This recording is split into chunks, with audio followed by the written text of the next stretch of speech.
Well, the top side streets are a dangerous place, so you better tune in to a credible face like this one. Yeah, this one.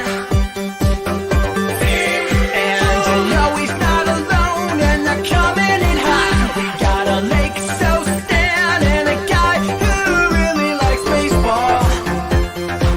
I don't know why he likes baseball. We got legs and a guy in a bearsuit. We're making money up YouTube clips, big ticket flips. We got potential to grow. He's in the NBA. What else can I say? You gotta get in the know. Even Washington's inside game. Live talking flag. Why are you selling so low? Those Canadian bacon and friends. Fun never ends. Come on and get on the show.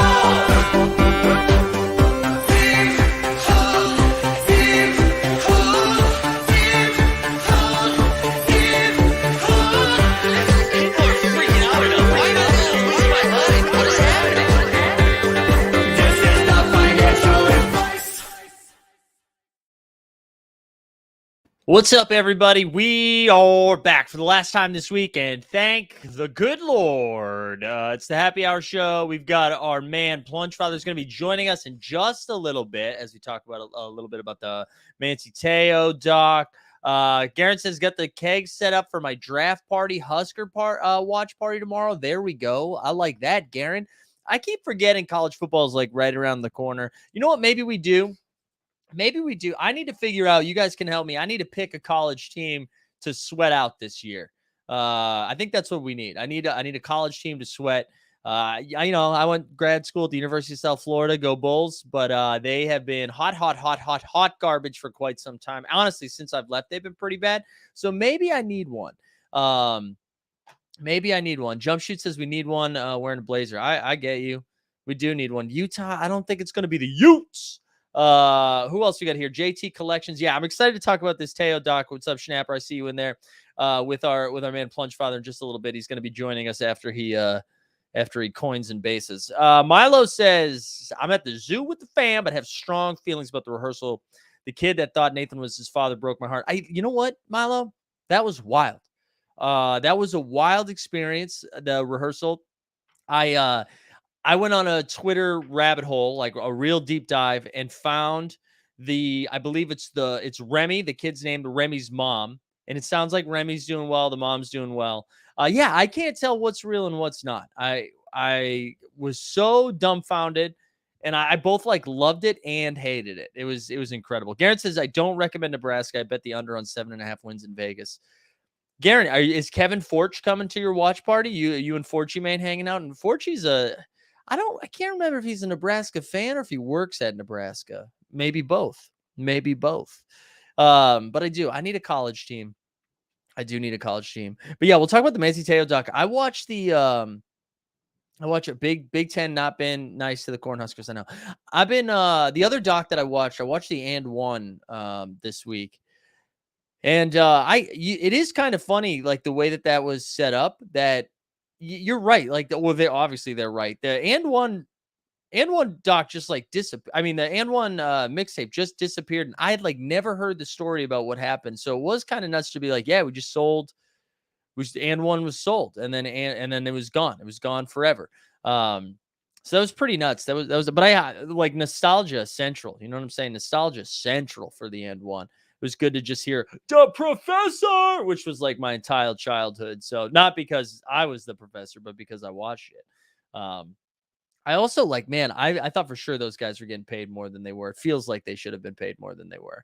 The guy at the end was kind of like, yeah, I wish we like thought of them as employees instead of talent and would have given them stock options. Like, yeah, no shit. I think that would have been a good idea. Legacy is pretty good. All right. I'll take a look at Legacy. I haven't touched that yet. I'm trying to think of what else I'm watching right now. We're watching The Resort on the Peacock. That's been really good. The Resort's been very, very good. Highly recommend. And then also, of course, Company Man. We've been watching She-Hulk as well. But just a little update of what's going on today. So Plunge is going to be joining us in a little bit. We'll be talking about Manti Te'o, and then at 4 o'clock, we'll have James and I think Mihal as well. And we're going to talk about F1 and all the updates as we go into Spa for this weekend. So it's going to be fun. In the meantime, we can do whatever you want, whatever the chat. Look, this is like an intimate happy hour right now. 23 people. I'll tell you what, let's give some shit away then. We haven't given anything away yet today. We'll get this going just so we can get them likes up. Go ahead, like the stream, subscribe, put hashtag plunge into the chat. Get that going. Get that going. The Birdman catfish story is old but good if you haven't seen it. All right, I will have to take a look. Rings of Power this week. That's right. Yeah, Rings of Power comes back. Rings of Power's here. We also have the House of Dragon, which has been, I don't know. I mean, it's good to be back. Good to be back in the old Westeros. Jeb's in the house. Good to see you, Jeb. Good to see the Jeb. Okay, here we go. All the plunge. Look at all these people showing up now. People are here. People are ready to interact with the chat now, baby. Yeah, we've got Super Draft tonight too. I actually just bought a couple of Top Shot moments to get my Super Draft cooking. I found, I think I can see them now. I only want to click one, hit OK. Okay, so we can now see, if you guys want to look at the Super Draft, what they're paying out tonight, I guess we can do that for a second while people are firing plunge into the chat. So here we go. Let's look at this. You guys see that? Am I sharing screen? I'm not sharing screen. My bad. All right, here we go. So for the contest details today, so the top 10 are winning Top Shot moments. We got Luka Doncic, MGLE. We've got a James Harden run it back for second, Cade TSD for third, a Trae Young MGLE for fourth, RJ debut for fifth, Rose debut for sixth, Hallie Rising Stars moment for seventh, Shingane for eighth, Hunter for ninth debut, and then Obi Toppin debut for 10th. But then when you look at this right here, we've got 11th through 15th wins 25, 16th through 20th wins $20, and then it's 18, 5, 15, and then 51st through 75 gets $9 back. So that's top 75 out of 420.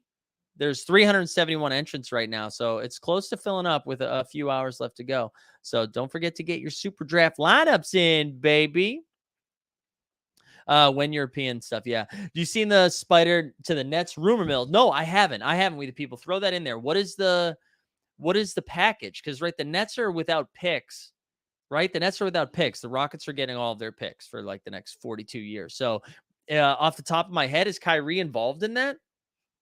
Because I don't know. I don't even know what you would send over, like Cam Thomas. Like, I don't even. What would you send over? Jump Shoot says no beverage. No, come on, bro.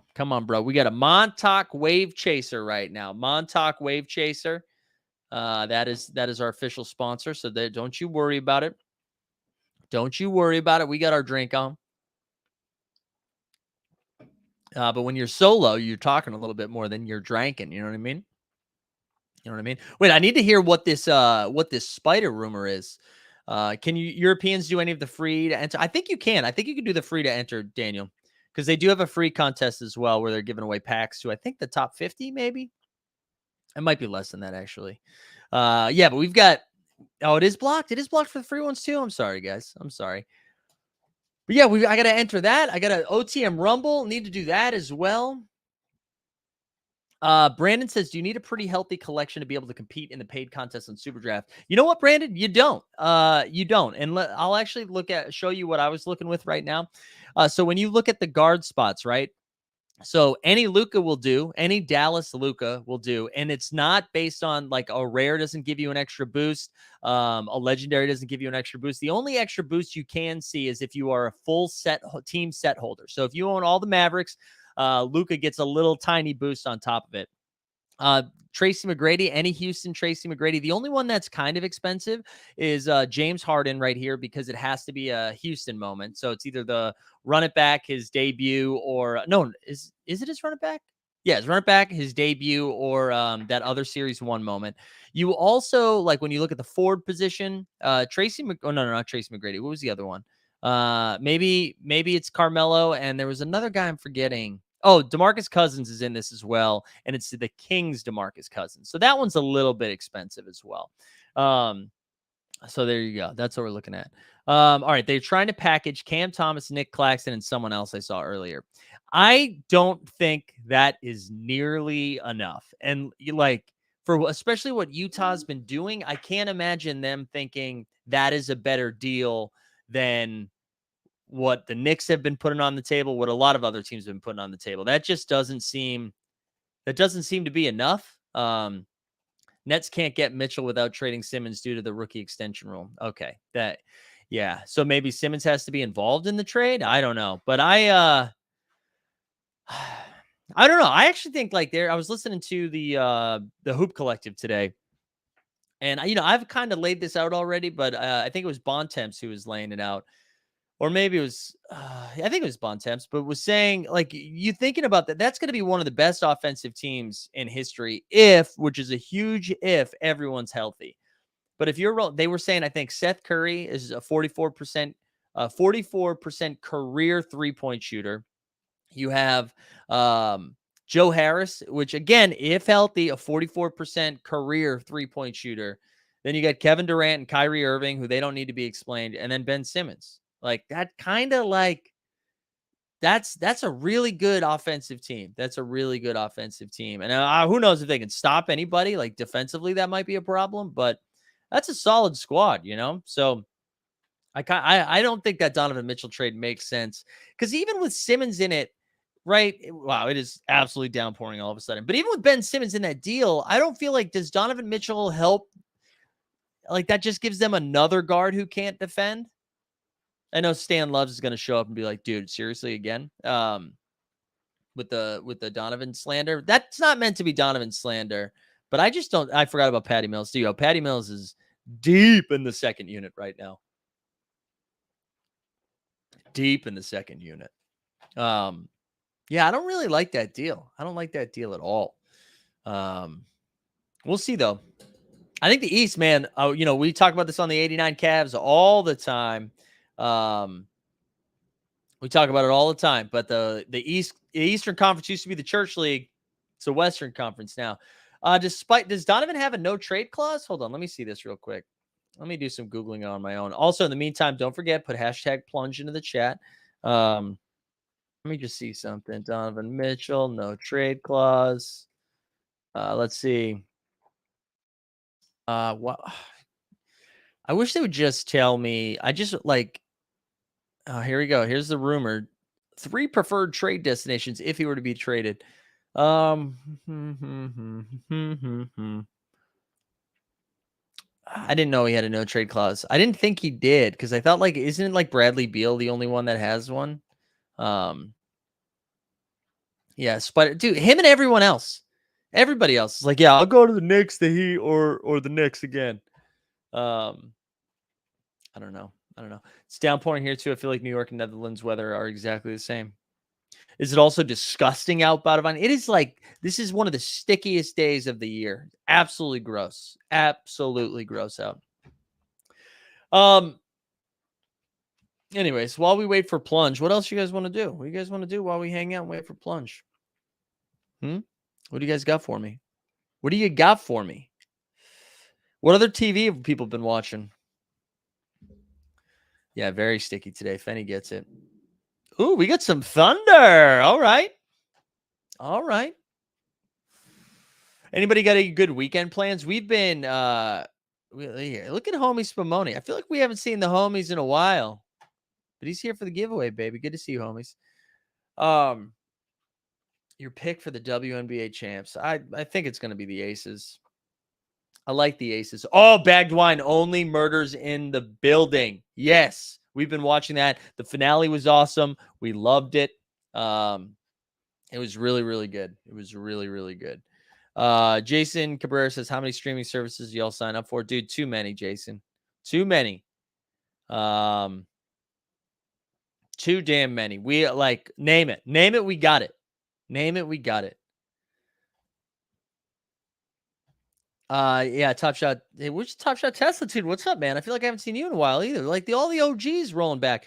I saw a tweet today that the first round of the WNBA was drew in the biggest numbers and the highest ratings in WNBA playoff history, maybe something along that line.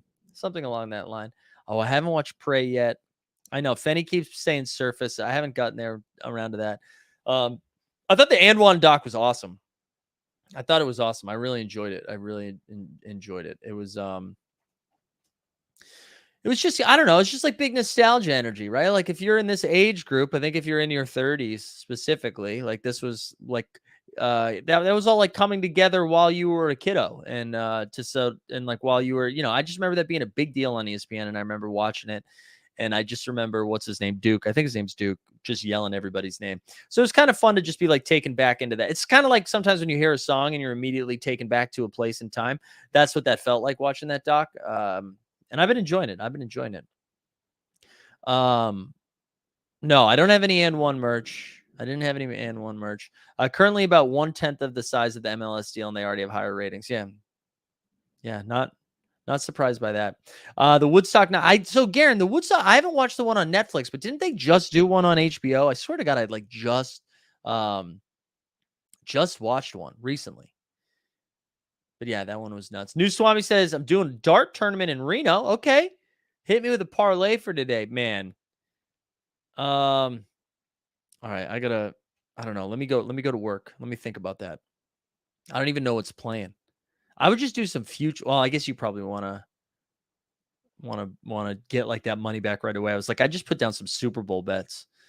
Did you see that Giannis said if he ever left Milwaukee, it'd be for Chicago? Yeah. Wasn't that such a weird thing? That quote came out of nowhere. That it was just like this random ass press conference. There's no reason for that to be. I was so confused by that. I don't see him leaving Milwaukee ever. That would be like such a gut punch, I think. Even if you're not a Giannis or a Milwaukee fan, like to see Giannis leave, I think would really bum people out. I mean, unless he goes to your team. Especially for it to be Chicago, like so close. All right. Garen said, yeah, The Ringer. Well, you're right. It was The Ringer that had a 90-minute doc.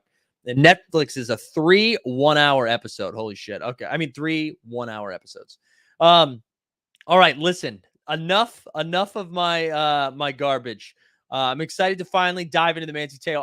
I can't even remember the last time we've had Plunge on here. So I'm excited to have him on. We're going to dive into the Manti Te'o. I already see him doing hat changes right now. Hold on. Let me just update my branding so it looks good. Let's get him on here. What's going on, man? Go Irish. How we How's it going, buddy? How we doing? When what's the Irish first game this year? Good question. I think we're playing Ohio State, and it's very likely that we're going to get our shit kicked in. So Ohio State week 1. Not yeah, messing at around. the Horseshoe. At the Horseshoe. God, you can't even have a 3-0 run before you start playing. Where's like Alcorn State and stuff like that? Are you? We don't play FCS opponents. We don't get patsies. Well, yeah, sometimes we do. We play like Georgia Tech every once in a while and whatnot. But yeah, we it'll be curious. We have a new coach this year, Marcus Freeman. He was the defensive coordinator, took over for the Irish when Brian Kelly went down to his family down there in LSU. And I think many of the Irish faithful rejoiced in that. Brian Kelly, despite the great success that he has had over the 10 years, I think he's the most winningest coach in Notre Dame history. There are a lot of like Notre Dame homers that just like didn't like the guy. I could care less. I don't care enough. I don't just like don't mind. It doesn't bother me. I don't get up in a tizzy about coaching and whatnot unless they're doing something crazy egregious. But yeah, it's definitely going to be an interesting year. High hopes, but also like realism. I have a couple of Irish friends who fell on that side of the spectrum where they were like, I can't explain it, but I hate him. Right. But listen, let's get it. Speaking of the Irish, let's get into this Manti Te'o talk because I forget when it came up, but you were like, dude, let's go. Let's talk about this. So, I feel like it's probably way more closely connected for you because of your Irish fandom. So, like, what were your initial reactions to it? Yeah. So setting some context here in terms of timing, I graduated from Notre Dame in 2011. And the year after that, I had moved to Madison. I was making good money. Like I wasn't like burdened by family and children and chickens and all the other stuff that I've got in my life. Right. I was mobile. I was like traveling for work. And I went to 7 of the 12 games, or 13 because they played in the national championship game. So I went to 7 of the Notre Dame games in the 2020 or 2012 2013 year. So this was Mante's senior year Yeah. behind me, right? So the way that season sort of transpired was really interesting. They were not like preseason favorites or anything, right? They Right. were solid. They had come off like a decent year the year before, okay-ish. I think they were like 8-4 or something like that the year before. But with this team that came in, like they were doing well, and then that Michigan State game, Michigan State, I think was ranked pretty highly. They like beat super them. high. Yeah. And like it was a really big win, and that was sort of like the cult of Manti Te'o came out of that game, and the interviews that he gave in the post game of like, grandma, girlfriend, all this stuff, and he like leaned pretty hard into it, right? Like He definitely did. Yeah. he definitely did, and that was sort of like a rallying thing. And then a few weeks later in October, we played the first of a home and away against OU. So it was the first like really big game out of conference that we had played in a really long time where we like had a shot. And I think they were pretty highly ranked as well. And so we went down there, and I went to Norman. And it was like a super exciting weekend, like flew into Oklahoma City and did all the brick walk stuff and whatnot. And like there were a ton of people from Notre Dame there, and they killed them. Like it was such a good game. Yeah. Boomer Sooner. They had like alternating colors in the stadium. It was crazy. And at that point, they were like 7-0. And it was like, oh, like we got a shot. Maybe we got a shot at this. And a reminder for everybody that forgets, like this was pre-playoff. Right. So you have to run the table. Mm-hmm. You have to be undefeated if you're Notre Dame, essentially, to play in the national championship game. Like at least given where everything was elsewhere, in my opinion. I mean, it's in theory you could have gotten there 11-1, but not with that team. Not with and especially being like a independent entity too, right? Like so you didn't have any like conference stuff backing you up. You needed to run the table.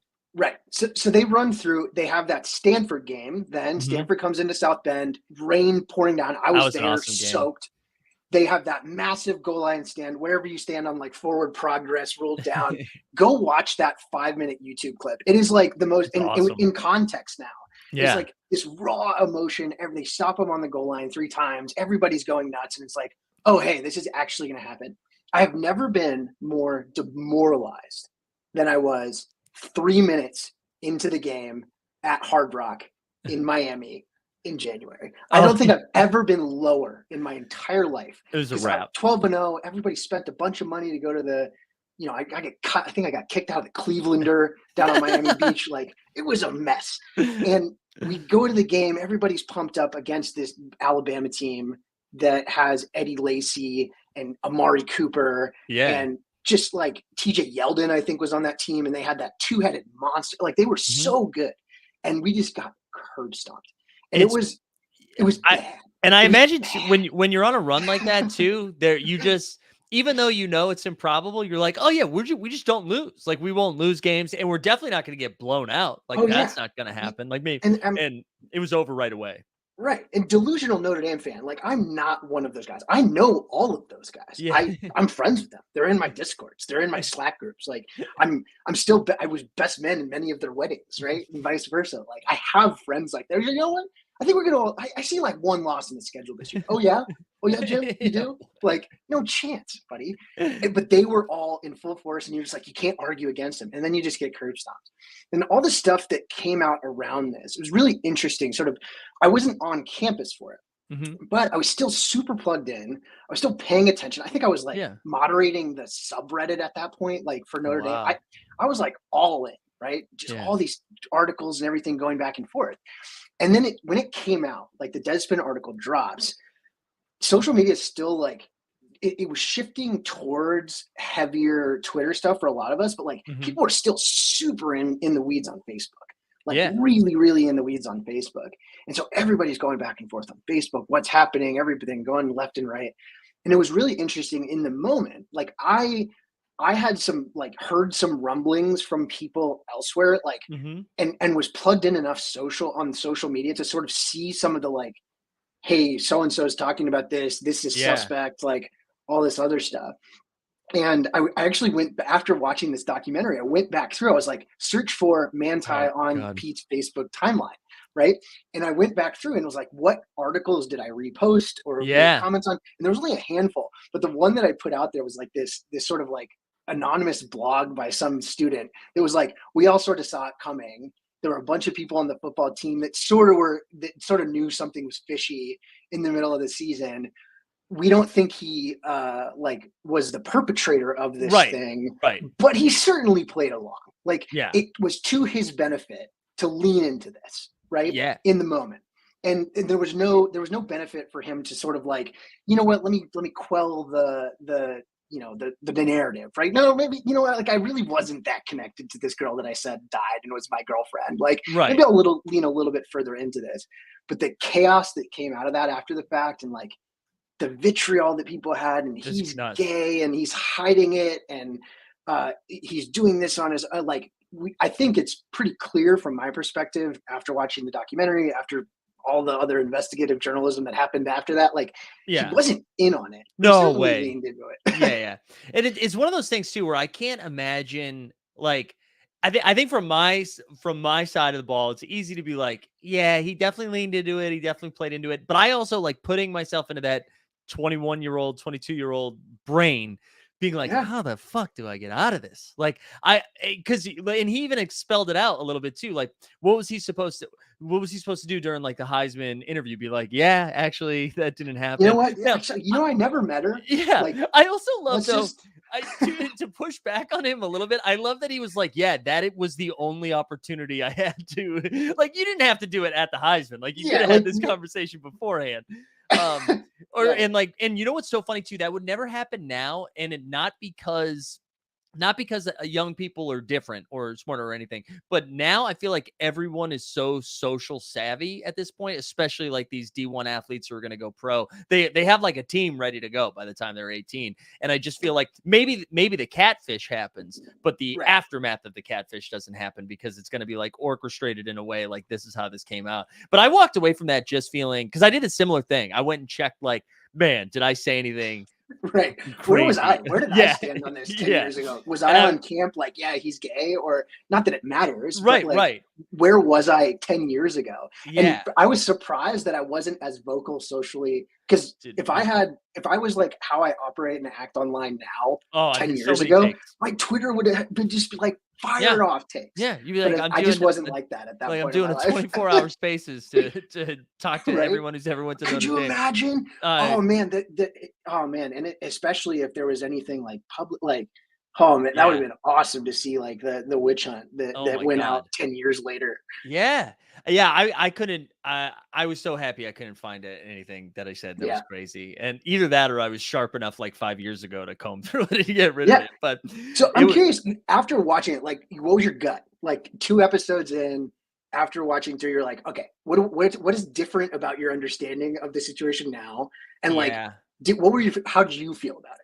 I like going into it, I assumed he was more aware of what was happening for longer. I thought he like knew this was, I didn't realize it was like a 3-year thing, right? It seemed like this had been going on for a very long time. I didn't realize that. I thought it was like just that season. And that he was probably more aware, and to learn that, I mean, he basically like, this was like a crazy long con. Like, and for him to really think this person died, which again, I came away from that being like, he did when he found out this person died, which is like a trauma. That's like a crazy thing to go through. Whether you meet the person or not, you still have like a strong connection, whatever. And then to just like hear from them a couple months later, like, yo, I'm good. Shooketh. Right. And like, I don't think it can be overstated enough. Like, what a mind fuck that should have been.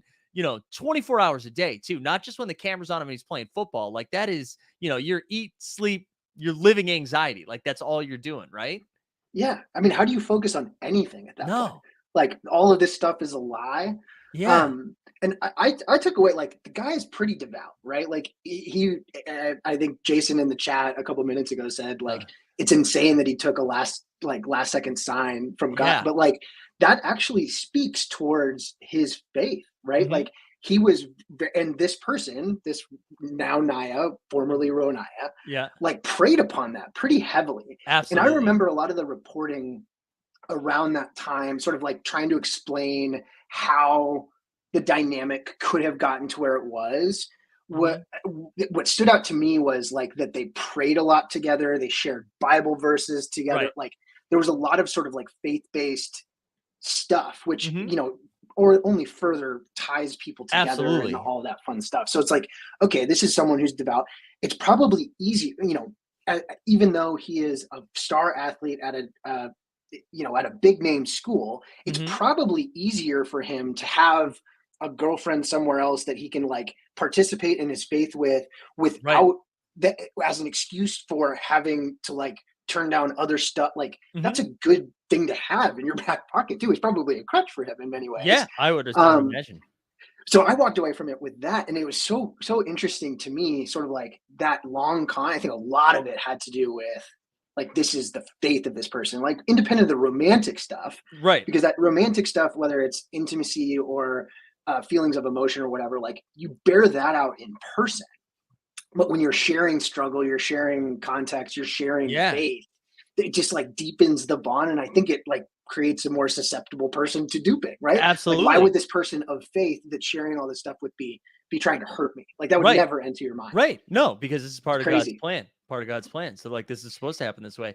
I Yeah. also I couldn't believe like throughout the entire doc, Renat became more and more of a villain. Like there was no I never found this like redeeming part, and they were almost speaking to it like they've gone through this redeeming arc.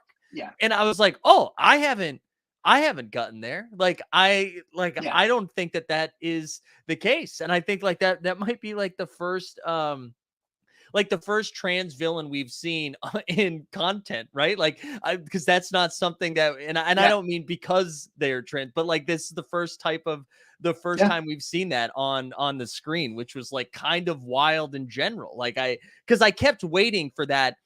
I really did. I kept waiting as we were getting later and later into the episode. Like we're going to see this come around, and we didn't. We just saw him forgive them, which was like an incredible, like that last Awesome. I right? was, yeah, I watched it again. I was like, this is awesome. This dude's Yeah. legit. Yeah. Also, I couldn't believe that it ended then. Like it ended Right. so sharp after that that I was like, "Oh, I guess they're doing an ad and then they're coming Yeah, back." that Like I was was so stupid. I was like, wait, what's going on? Like there was no. I was sort of expecting to see like the white text over black background, like yes. 3 months later, this is the Mhm. like like here's how it shook out, and then like cut to a scene of them meeting on a runway in Samoa or Yeah. something like that. Right. Mm. I think so I walked away from it though. Initially my take on this was like, holy cow, like this Naya person is pretty self-aware, right? Mhm. Like they were able to sort of reflect back and acknowledge some of the like, hey, this was going on, this is why I felt the way that I did, Yeah. this is how I was handling it, this is how I was dealing with it. And I walked away, and for whatever reason, maybe I just didn't pay attention in the last 20 minutes, like as much as all my friends and whoever else did. But like I walked away, I was like, that, I was like pretty taken aback by how self-aware this person was. Like, don't you mean self-absorbed? Like never That's even a thought for like what they were doing.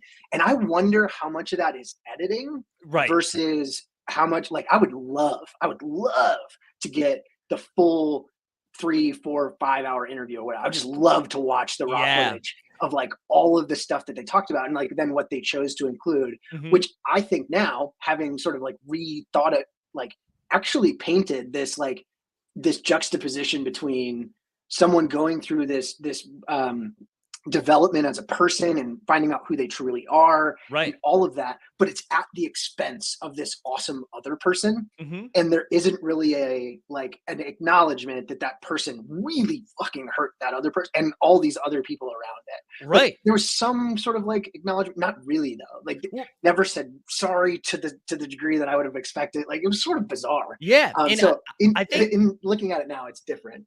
And it's funny because I think in like to try to relate it to and like what you were just talking about to like an everyday thing, you hear that from like people either going through breakups or going through troubles or like explaining past relationships, right? That they're like, oh yeah, well, I was at a weird time in my life and I like without that experience, I wouldn't be where I am today, which is like, just a straight justification for being a shitbag, maybe, right? Like that is, and like that is kind of, it's like a real, and what we saw this like under a magnifying glass, and I kept thinking the same thing. Like early on, I was like, wow, really self-aware with how they've grown, and then it's like, oh no, this is just like straight narcissistic energy. Like this they've person sucks. compartmentalized this whole experience to be like, yeah, you know what, I wouldn't be happy today if I didn't ruin this man's life. Oh my God. And but you're right Totally though, like ruined. because it does, and that's why I kept wondering, and I was like, okay, was Manti an executive producer on this? Like, because I wanted to know, because we've seen it right with the Jordan doc that we saw. Like that was an incredible experience. I loved every second of it, but it's like, you know, Jordan was involved in some of the cuts of this, right? He included what he wanted to include. But it didn't. This seemed like it came from a pretty real place. Yeah, I would agree. I would have loved to have heard more from other teammates. Yes. So Robbie Toma, that was always the joke. Like Robbie Toma would not have been at Notre Dame if Manti Te'o didn't. Like he talks about like a sign from God. Like no, Notre Dame just like gave Robbie Toma an offer too, and like gave you someone that you can lean on through 4 years. That guy wouldn't have made the team in a billion years, right? But in that, like we heard from him, and you can tell he's his buddy, he's his friend, and he was very judicious about like offering any like criticism of what was happening and really like, diving into it. The closest he came, right, was he was like, oh yeah, it was like a little weird when he said he had it better, but like I kind of took his word for it. yeah. I would love to know, like, I know that there are guys in that locker room based on my reread of some of this stuff that I was going through. I know for a fact there were people that are like, this guy's full of fucking shit. Right. And I would love to have heard from them, like what they were going through and like what that would have been in context, because it would have been really interesting to hear sort of like the opposite end of the spectrum, other than just like this dude got duped. Like, yeah, but he may have been a willing participant. Or not willing, but like willing's wrong. It just like, no, I know you, but like not knowing how to steer out of it. Like, yeah, right.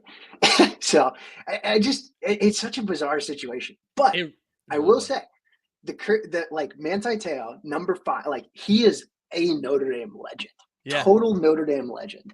And we started getting arguments over like, should he have won the Heisman? No, not even close. He had 7 interceptions that year. A couple of them were deflections.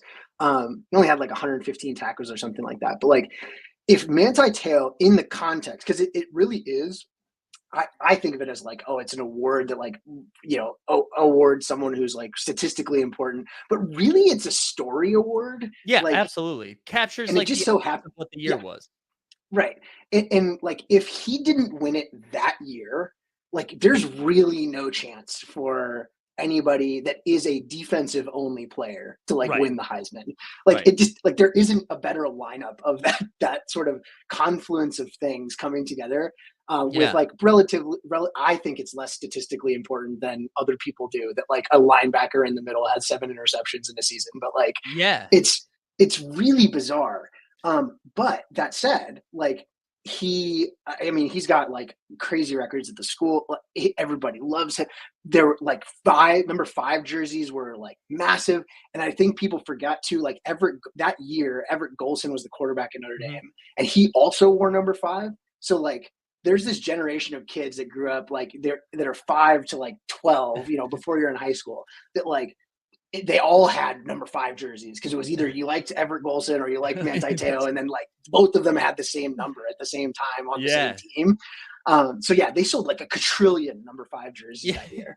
But I think though, like if you know, Notre Dame doesn't have that season without his performance that year, and Notre Dame was the story of that entire season. Like I'm not even a diehard college ball fan, and I remember almost like week to week those games with Notre Dame. So like it made sense. It was so funny, and I tweeted this out, but like seeing Johnny Manziel be like the normal thing from an entire documentary was pretty wild. Before he went off the rails, like before Johnny football, because he was a freshman, right?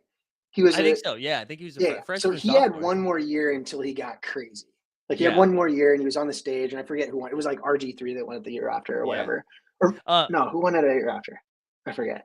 I don't know how college football that well. Yeah, I see Bottomline's comments saying, I feel like I need to watch this even though I know nothing about football, let alone college football. This really has not a lot to do with football. It's more to do just like picture anyone under an insane spotlight and then just getting catfished. That's what this Yeah. is. That's what this Well, is about. and funnily enough, I didn't realize this, and I went back through it. I was like, okay, I gotta like make sure I have my timeline right if I'm going to Yeah. talk to Mike about this. So, if you had to guess, when did the first episode of Catfish on MTV come out? Oh, I feel so based on based on the doc, I would say it was after this. So when did this happen in 2012, right? Yeah, so it's end of 2012. So she Or like 2011? died. She died like September of 2012, and then Okay. like Heisman was, I guess, at the January end of the 2013. year. So then beginning of January was of 2013 was the national championship. Okay, I don't really think this, but I love the idea of MTV's Catfish spawning out of this, and that it started in like late 2013, early 2014. So it started in 2012, and I looked at it was like November of 2012. So like right when all of this was happening was the first Wow. episode that it came out. I was like, oh, I would not have guessed that. I would have said sooner. Like, oh, excuse me, earlier. I would have Yeah. thought it was earlier. Which is crazy. And so when that was something that in the doc that I think Jack Swarbrick, who's the athletic director at Notre Dame Mhm. and has been for like many, many years, who's like, that guy loves talking. That dude Yeah. loves talking. Oh man, He he loved that documentary. So, but he was referencing that like we really didn't know what it was, and I was like, that's kind of bullshit. Like, and Yeah. then I started looking back. I was like, no, actually, that kind of was. And unless you had it happen to you or someone that you know or whatever, like, it wasn't really like a common parlance thing. Like it didn't Yeah, and come it's up funny. in conversation. Like, Well, because when they said that, right, when they were like, "Oh, I'd never heard of it before," right? Like our friends hadn't really heard of that. I was like, "Oh, I don't know." But then I thought about it. I was like, there are only two ways that I would have learned of it, and it's from the MTV show, or it's from Manti Te'o. Like those are the only two right. scenarios where I would have heard about it. Yeah, and so Jason in the chat brings up the point. Like the documentary came out in like 2010, Okay. but I don't think I saw it, and I don't know if anybody felt it. I don't think it was super widely distributed. So it was one of those things that like people went back to once they realized it was an MTV show. Yeah. But yeah, it's bizarre. It was just a totally bizarre situation across the Yeah. board. And, I mean, it provided a ton of context for that, like, hey, be careful, right? Like, Yeah. even this kind of person can get duped into doing this, that, or the other thing. Like, Yeah. but so talk about a glow up though. Like, has there ever been like someone that like who went through as much struggle as they did, like had a better glow up than Manti Te'o? That dude's chiseled. Did you see his teeth? His teeth. I've also never seen anyone's jawline get better as they get older. I thought that's just something you slowly lose over time. What's he doing now, by the way? I wish I kind of needed that. Like, is he just an inspirational speaker now? I assumed he was good because I saw a clip on Twitter today of him talking to some kids at a football camp or something. Yeah. I don't know what he's doing now. I haven't looked at it. So if anybody in the chat knows, please feel free to chime in. But I remember very kind of like specifically the Chargers stuff. And I do too. Forgot about the Saints stuff. I totally forgot about that. I knew of him on the Saints, but like the drop, so they didn't really get at it. I mean, maybe they talked about it briefly. It was like tens of millions of dollars. Oh, like so much. Joke, like just based on what the contracts were and the signing bonuses, like he was probably going to go in the top 10 or 15. Yeah. But he fell to whatever 38 or whatever it was. And just like it was an insane amount of money. And the thing that I think the doc got right, that like he's the guy, like when that was happening in my head, it was, this is the Hawaiian Brian Urlacher. Yeah. Right. This is the guy that's the center of your defense. That's the leader on your defense. That's the guy that's vocal. That's the guy everybody's going to follow. They sort of got that out of it, but like all credibility lost. Like you don't come back from that. And that's unfortunate. Maybe it's crazy. Like mentally too. Like, I don't know how, I mean, I would like to think I'm strong enough to say like, hey, listen, I know I lost $10 million, but we're going to go out there and we're going to play the best game of our life. Like, I don't know if I could get past that. I'm sure that's like always in the back of his head. And I mean, the amount of therapy that man must be going through. Like, and I hope he is. But for him to come sounds like he's at peace with it, I guess. I know. I couldn't believe it. I couldn't believe how like, how just strong and like emotionally strong he seemed by the end of it, right? And he's like, 2 years younger than me. Like he's a 91. Like he's a young man. It's totally crazy that like he's had a full ass career. I mean, he played what? How many games? 62 games in his career, so like 7 or 8 seasons. Like that's a pretty good. Yeah. That's more than a cup of coffee. That's a Dunkin' Yeah, jug so thing that's of coffee in the league. the box of Joe. Yeah, and for the most part, other than the years that he was hurt, I think he was well, towards the end he wasn't, but he was like Yeah. a starter for 3 or 4 years. I'm looking at his Football Reference. But like anyway, my point is like he made money, but like he could have been the focal point Right. on a defense, and it just wasn't. And maybe who knows? Like I'm not in the business of retconning the past and being like, oh, this would have definitely happened. But Yeah. it would have been really interesting to see, if nothing else, that like what is someone who doesn't have to go through that? Well, he's What like is their career trajectory? he's like Teddy Bruschi, right? Like he's somebody like that, right? I feel like that's the where he's still got a career. I also like Quad. He did. He got pretty fucking I would hot agree with as you. he got older. Also, Weisberg in the chat saying, I might get crushed for this, but I'd argue Bieber is the first person to go through that level of fame and come out semi-normal. I think saying Bieber came out semi-normal is the stretch that we're taking there. I think. I mean, he became super famous at like what, 11 or 12 or something like that. So He was young. yeah. That's a good point. I wish I had more content. Like I don't know enough about what Justin Bieber's up to Yeah. now. Like I like all of his songs. Yeah. That he He went out through a with weird recently. thing. He had like face paralysis. He had to like cancel a did he? tour. Yeah. That's Because not great. No, I think he's doing better now. It seemed like it was stress related. Who knew? Who knew we were going to talk about Bieber today? Jay Beebs. Yeah. Manti. Why is that the only like public catfishing we've seen?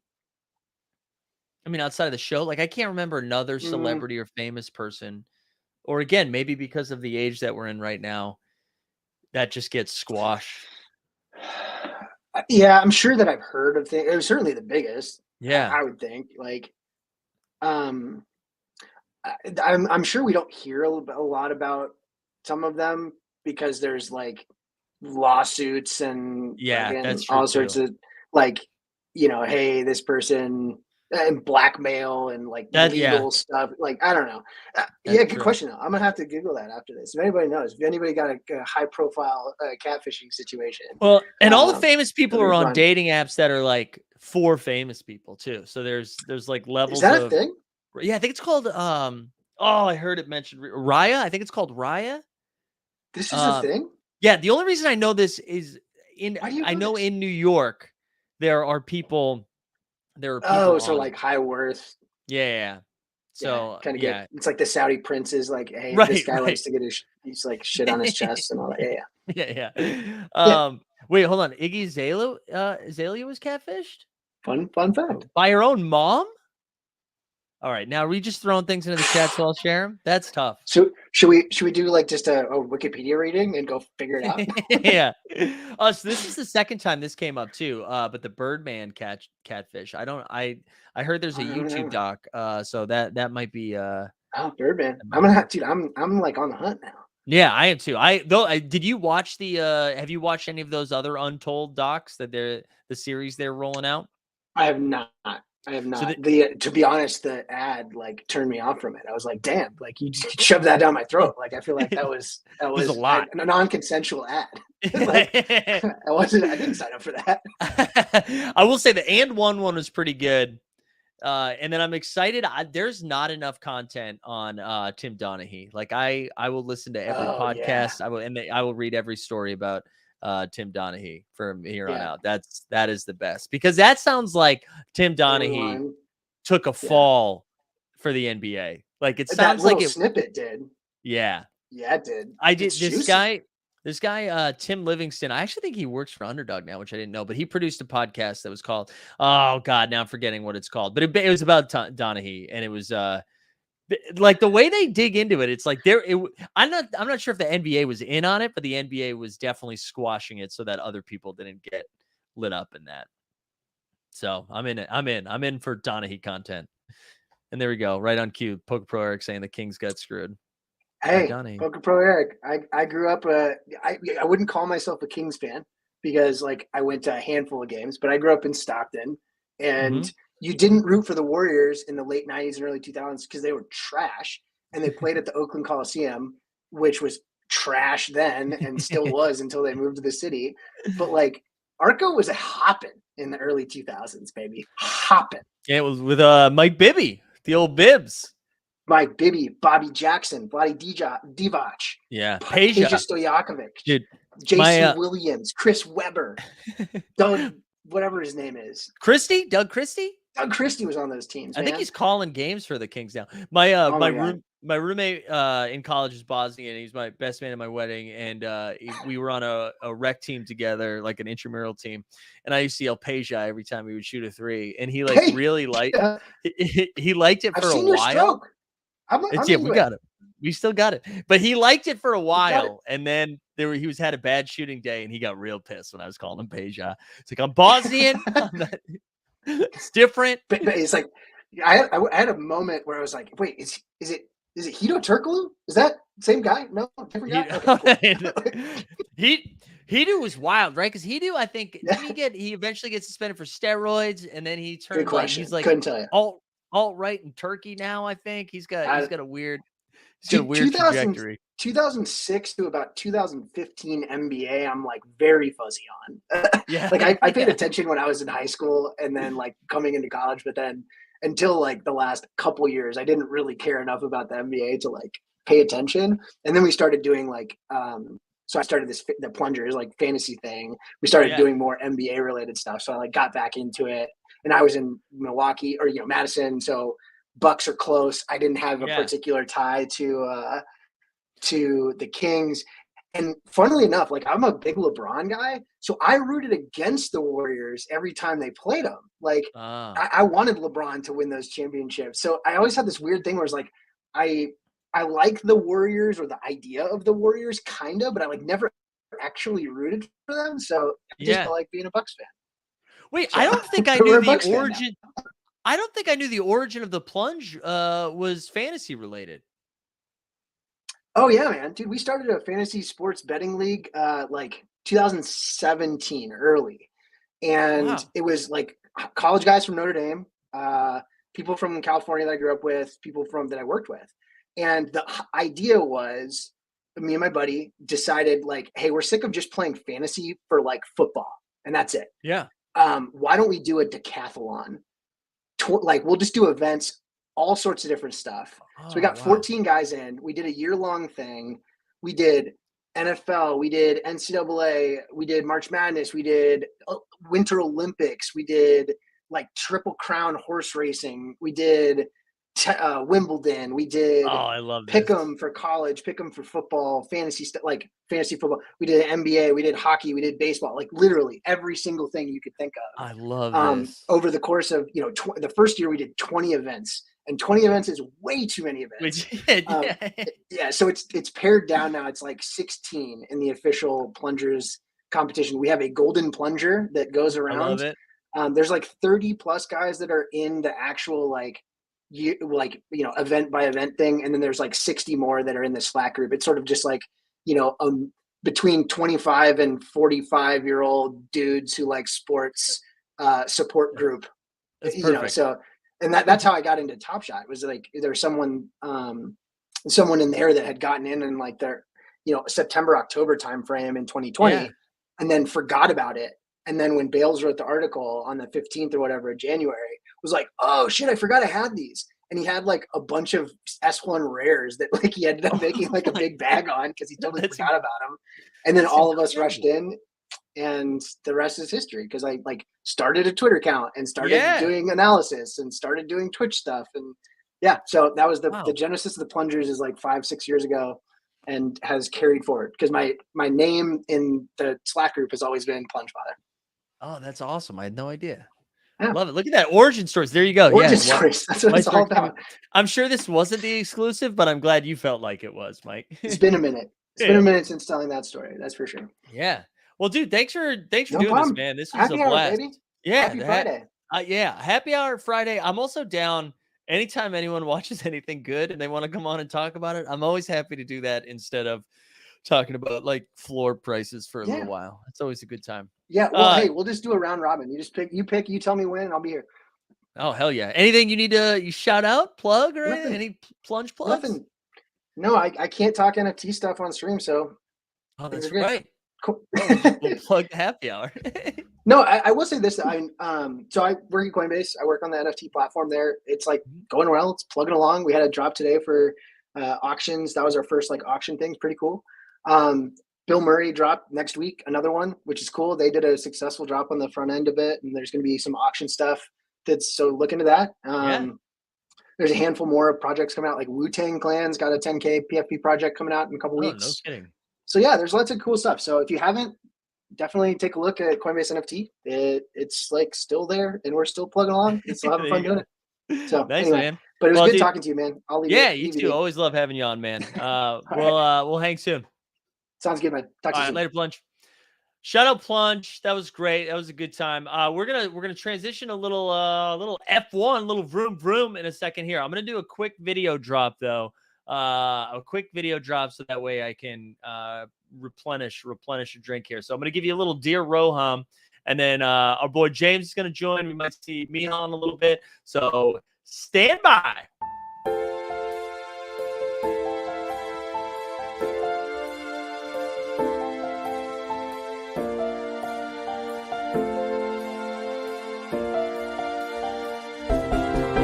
Dear Roham, I just wanna say I'm trying, but all of the packs I'm buying are full of trash, so no thanks. Oh look, another 60K Drew Eubanks is stupid, and I don't wanna say you owe me, but my username's Top Shot Tony. So if you find it in your heart somewhere, deliver me a legendary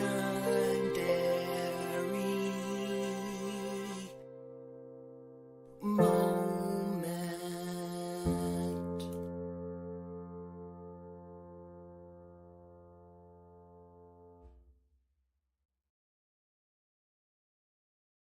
I swear to God, if we don't win a Webby for that, I'm going to lose my mind. I'm going to lose my mind if we don't win a Webby. Just a reminder, I'm going to give away a moment here at the end. Like the stream, subscribe, hashtag Plunge. But guess what? It is time. I feel like we had it last week, but I wasn't here, so it doesn't count. But I'm excited. Let's bring James back on, baby. It's time to talk some F1. What's going on, man? Hey, Mike, how's it going? Good, man. Good to be back. How are you doing? Oh, hanging in there, getting ready for the old Belgium Grand Prix this weekend. I'm ready for it. I'm ready for more races. Yes, definitely. I'm ready for it. It's been a while. Yep. Need some F1. We do. It's a good weekend. It's a good weekend when there's F1. It is. And I think we're gonna have it feels like we've got more weird news coming down the pipe. I feel like it's only gonna get weirder for the next couple of weeks with like the McLaren news. So I'm excited for the content. Yeah, you head out for a couple of weeks and go get married, and the F1 world just breaks loose. It really did. I felt like we were just constantly sending articles back and forth to each other or different tweets. Yeah, no, it was nuts. It was just absolutely, and that was why we had Michael and I had a full hour just going over the stuff that's happened. That would generally be like a 15-minute show, but it was an hour because of all they said, and it's just gotten not crazier, but it's just kind of carried on from there. And now you've got the regular stuff with a regular Grand Prix weekend. Yeah. And all of the rumors and innuendo of what's going to happen and where is it going to who's going to go where now. It was funny because if we talked about this back in July, it was kind of looked like it was going to be kind of a fairly calm silly season. I mean, I didn't bring it up because it was like, well, okay, you may have a few drivers move here and there. Kind of like at this point, it was like, okay, Schumacher and Latifi were the two guys that looked like they were going to probably be where the seat changes were going to occur. Because it seemed like everyone else was fairly stable. Fernando allegedly was just going to re-sign with Alpine, and that was going to go along. Albon was new. Everyone else was in their first or second year. Danny Ricciardo was still in the second of a 3-year deal, so he wasn't going to go anywhere. There was some talk, but they weren't going to really do anything on McLaren, were they? Right. So, right. And then all of a sudden we get down to, we get down to Hungary, and we have the race, and Vettel announces his retirement, and then the floodgates just open, and the insanity just starts happening from the first day of the quote unquote break when they're not supposed to be doing anything. And I mean, the news has been so rampant that like the Alonso stuff feels like that was months ago. Like, Yeah, no, it does. Yeah, yeah. Vela retired what, like 4 months ago, right? Because we've yeah, had so many changes in news and it's been nuts. stories and rumors and what's going on, and then it's really funny because Danny Ricardo spent the break in Los Angeles, and he posted a video 3 days ago of himself driving around LA trying to find hot chicken sandwiches to taste test, and then goes up onto I don't know if you know LA at all, but Mulholland, Mhm. up there, and on the Mulholland Lookout, he's parked and he puts these three sandwiches on the back of on the tail of his McLaren, which is probably like a $400,000 car, and eats hot chicken sandwiches off of there for a video. Where all of this chaos is going on around him, but I he's just kind of like just like nothing's wrong, you would not, and it was I think filmed fairly recently. It wasn't like he'd filmed this a right, while ago, right. but he's just doing this stuff for his content while all of this chaos and this he's in the middle of this tornado. It made me think that his mind, or like that, it was already a done deal that he was leaving. Just seeing some of his posts, and I wonder where like his psyche is too, because we've talked about this before. I just think it's got to be challenging to, like, you're seeing everyone else around you perform the way that you're used to performing, and even within house, he's losing to Lando, and neither of them are doing well, but like he's just like, No, hey, I had a shot at, I mean, I guess he never really had a shot at winning, full on titles, but he was competing. He was competing week to week, and now he's just competing to be, 10th. He's competing to get a point. And I just wonder where his head's at right now. And maybe, listen, maybe he just uses this break to like really unplug and really try to, get away from the sport. But yeah, I think we're more likely to see Ricardo on this show than we are to see him in a car next year. I don't know about that. That's one of the things we'll talk about. But Daniel Ricciardo is officially now not going to drive for McLaren in 2023. That's been announced. There Mhm. actually is an interesting interview, if you can catch it off of YouTube, on the Sky F1 channel, where Rachel Brooks interviews him. And the Mm. first question is like, "Well, Danny, do you think he'll be driving in 2023?" And he's like, he kind of like, it really, like, for the first time, it seems like he actually thinks about the concept that he won't be driving next year, Right. and it really just kind of stopped for a second. Kind of just, kind of just like it just dawns on him, and it's like, because it really takes him back when she opens up with that question. And Hmm. it was like, it was really interesting. It was like first time he may have done it. By the way, kind of on a side note, he has actually been busy during the break. He is officially hooked up with Gerhard Berger's daughter as Oh, his girlfriend now. Yeah, they went, what was it, Instagram official or something, over I the didn't- over the break. Yeah, she's an aspiring actress in Los Angeles, which might be part of the reason why he spent the break in LA. well, I So remember. I wonder if this is true now, but I remember I'm a big fan of the Smartless podcast with Will Arnett, who now is hosting yeah, a pod, but with Will yeah, Arnett, Sean Hayes, and Jason Bateman, and they had Ricardo on maybe a year ago now. But he always said during the off season and the breaks, he liked going to LA because no yeah. one knew who he was. Yeah, no, the F1, yeah, the F1 drivers just love coming to America. Michael Yeah. Schumacher said he would come to America whenever he could. He could walk down Fifth Avenue in New York City and nobody would bother. Maybe one Mm. person would come up and talk to him, Yeah, but I think 99% had no idea who the guy was. I bet that's changing now, though. I bet it's slowly I would changing think so, now. but I think Danny Rick probably was able. But see, LA is a little different. We see celebrities every day. It's not a big deal to Right, us, right. and we don't generally accost them Yeah, unless you got a script or you're an actor that wants a yeah. gig. But we don't generally accost them, and it's one thing about LA is that we kind of are used to it, and it's like, oh yeah, that's there's Richard Dreyfuss, there's Meryl Streep, there's Yeah. Cindy Crawford. It's like, wow, she's hot, but okay, I'll stand in line behind her to buy my groceries, but it doesn't, I'm not gonna, hey, can I have an autograph type of thing. Right, right. It's just kind of an LA thing. So yeah, I'm sure he probably, but yeah, probably wasn't very well recognized in LA, even Yeah, with the Drive to Survive stuff. But yeah, yeah, but you're right. That probably is, probably 5 years from now, this probably won't be their outpost for sanity and individuality, because they will yeah, start being recognized. yeah. Can be- Unlike if they walk down the street in London or Sydney, Australia for him, or pretty much Right, anywhere in the world, even right. Rio de Janeiro. I Yeah. know that, what was it in Hungary? That's one of the huge races for the fans. The drivers all tend to stay in one hotel there, and the place, they'll have 3 or 4 thousand people outside that, trying to get glimpses and autographs Wow. for the drivers in Hungary, because it's either like the Four Seasons or the Ritz Carlton or something. They're the only two like really good hotels Wow. in Budapest. Yeah, it's really crowded. Though I've seen people do videos from there, and it's by far and away the biggest one. It seems like for any of the races outside maybe Monaco. Yeah. So, Wow. but Wow. yeah, Danny. Yeah, but go ahead. No. I was just saying. Yeah. Wow. Go for it. Yeah, no, Danny Rick, so out officially. Question's going to be where's he going to drive? Mhm. Not driving is one of the options. From what the rumors are, and from what and from what Zach Brown had to say, in his parting words was, "We had to write a very large check to resolve this problem. We Oh, will be doing really? our contract." Oh yeah, he said, we had a very large check to resolve this situation with Daniel, and we will be writing our contracts very differently in the future. Meaning, we won't. Basically, it sounds like the contract was simply, pay him, either give him a seat or pay him. Yeah. So you got And a buyout. yeah, but somewhere in the range of 20 to 22 million dollars Wow. or euros. I don't know what exactly it was, Which, but yeah, the benefit of driving again next year if you're Daniel Rick, but besides the fact that you still want to do it, is that you're basically getting paid twice.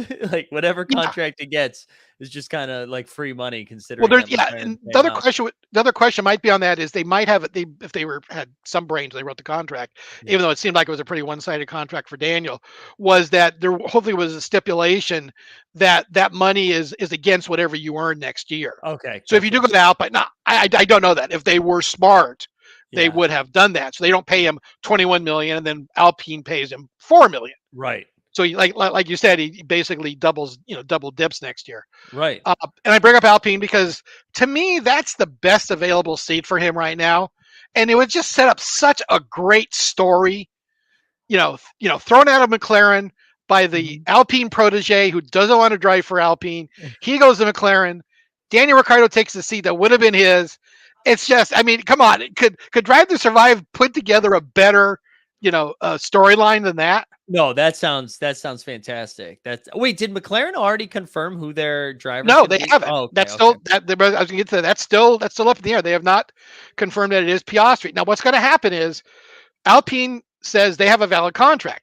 McLaren supposedly has a valid contract too. This will go to something called the Contracts Recognition Board. It's an F1 entity made up of basically non-F1 people, lawyers, basically Mhm. contract law experts in Europe. And it depends on where the contract was signed. And I don't know if they have a country that they use um, for the legal or for the legal cases for these situations. I don't know if they say, like, sometimes you deal with the international business. They'll say, okay, all contracts must be signed in Belgium, and we'll Right. use Belgium law or something like that. I Right. don't know if they have that in F1. I don't know if it might be France because that's where the FIA is based. It might be England because that's where majority of the teams are based, Hmm. or it might not be. I don't know. So but this group will meet Monday afternoon after the race, Oh, wow. and the teams. So this will be resolved relatively quickly. So they will both present their contracts or whatever their evidence, assuming McLaren's the other team. That's what the Right. the common sense is at this point. And That's what it Alpine will sounds like. present what they have, and they're fairly confident they have a contract. And hopefully McLaren does. Now McLaren, though, as we've talked about before, does have this situation where they tend to sign a lot of people with a lot of different promises. Yes. Zach Brown is the driver whisperer who whispers odd things into people's ears, evidently at times, because lots of drivers think that they're going to have that McLaren seat at some point in the future. I mean, right now, well, now that they got rid of Danny Rick, it's 4-2 or 4-1, because you're assuming Lando's not going to go anywhere. He's got a Yeah, I 3 or don't 4 think so. year deal. Lando, they seem to be building around Lando, right? Yeah, Like, and exactly. they're pushing him. He's like their facing Yeah. forward guy right now. So, Yeah, yeah. but you've got roughly 3 or 4 drivers, two of them, two in the IndyCar series, plus Piastri into the one seat that's going to be there. Mhm. That's not part of the contract recognition board. That's just what other drivers that think that they're going to, possibly have a McLaren seat shot in the future. Yeah. So we'll see how that works out. But yeah, the contract recognition board will meet on Monday. I don't know how long it will take to give their decision. I don't think it will be a month. I would think it would hopefully be. I don't think it'll be the same Quick. day either.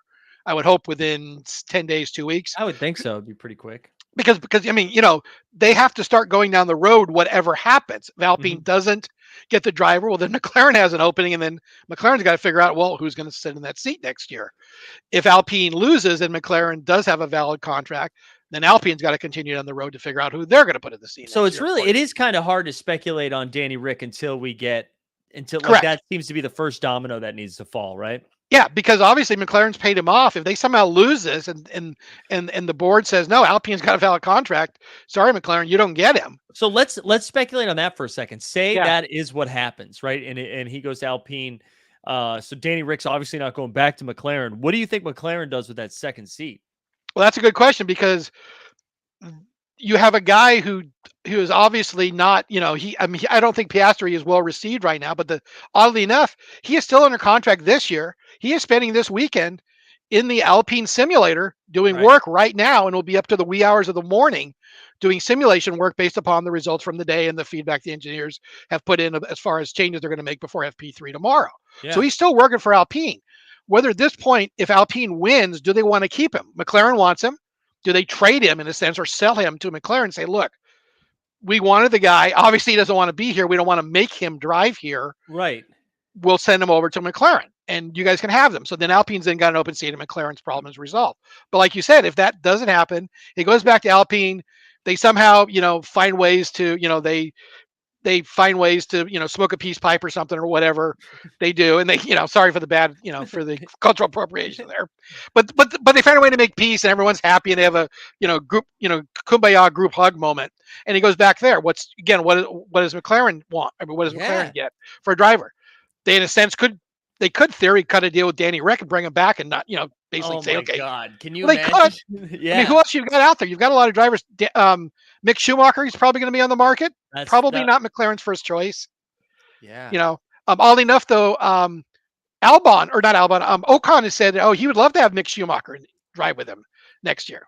I feel like it's hard to gauge Mick Schumacher right now because I feel like Haas has had such a weird last couple seasons, and I think this season's probably the best like that we can take, like, because I feel like it's not Haas's fault with a lot of what's been happening this season. You know what I'm saying? Where like in previous years, the engine's been rough and there's just like really unlucky.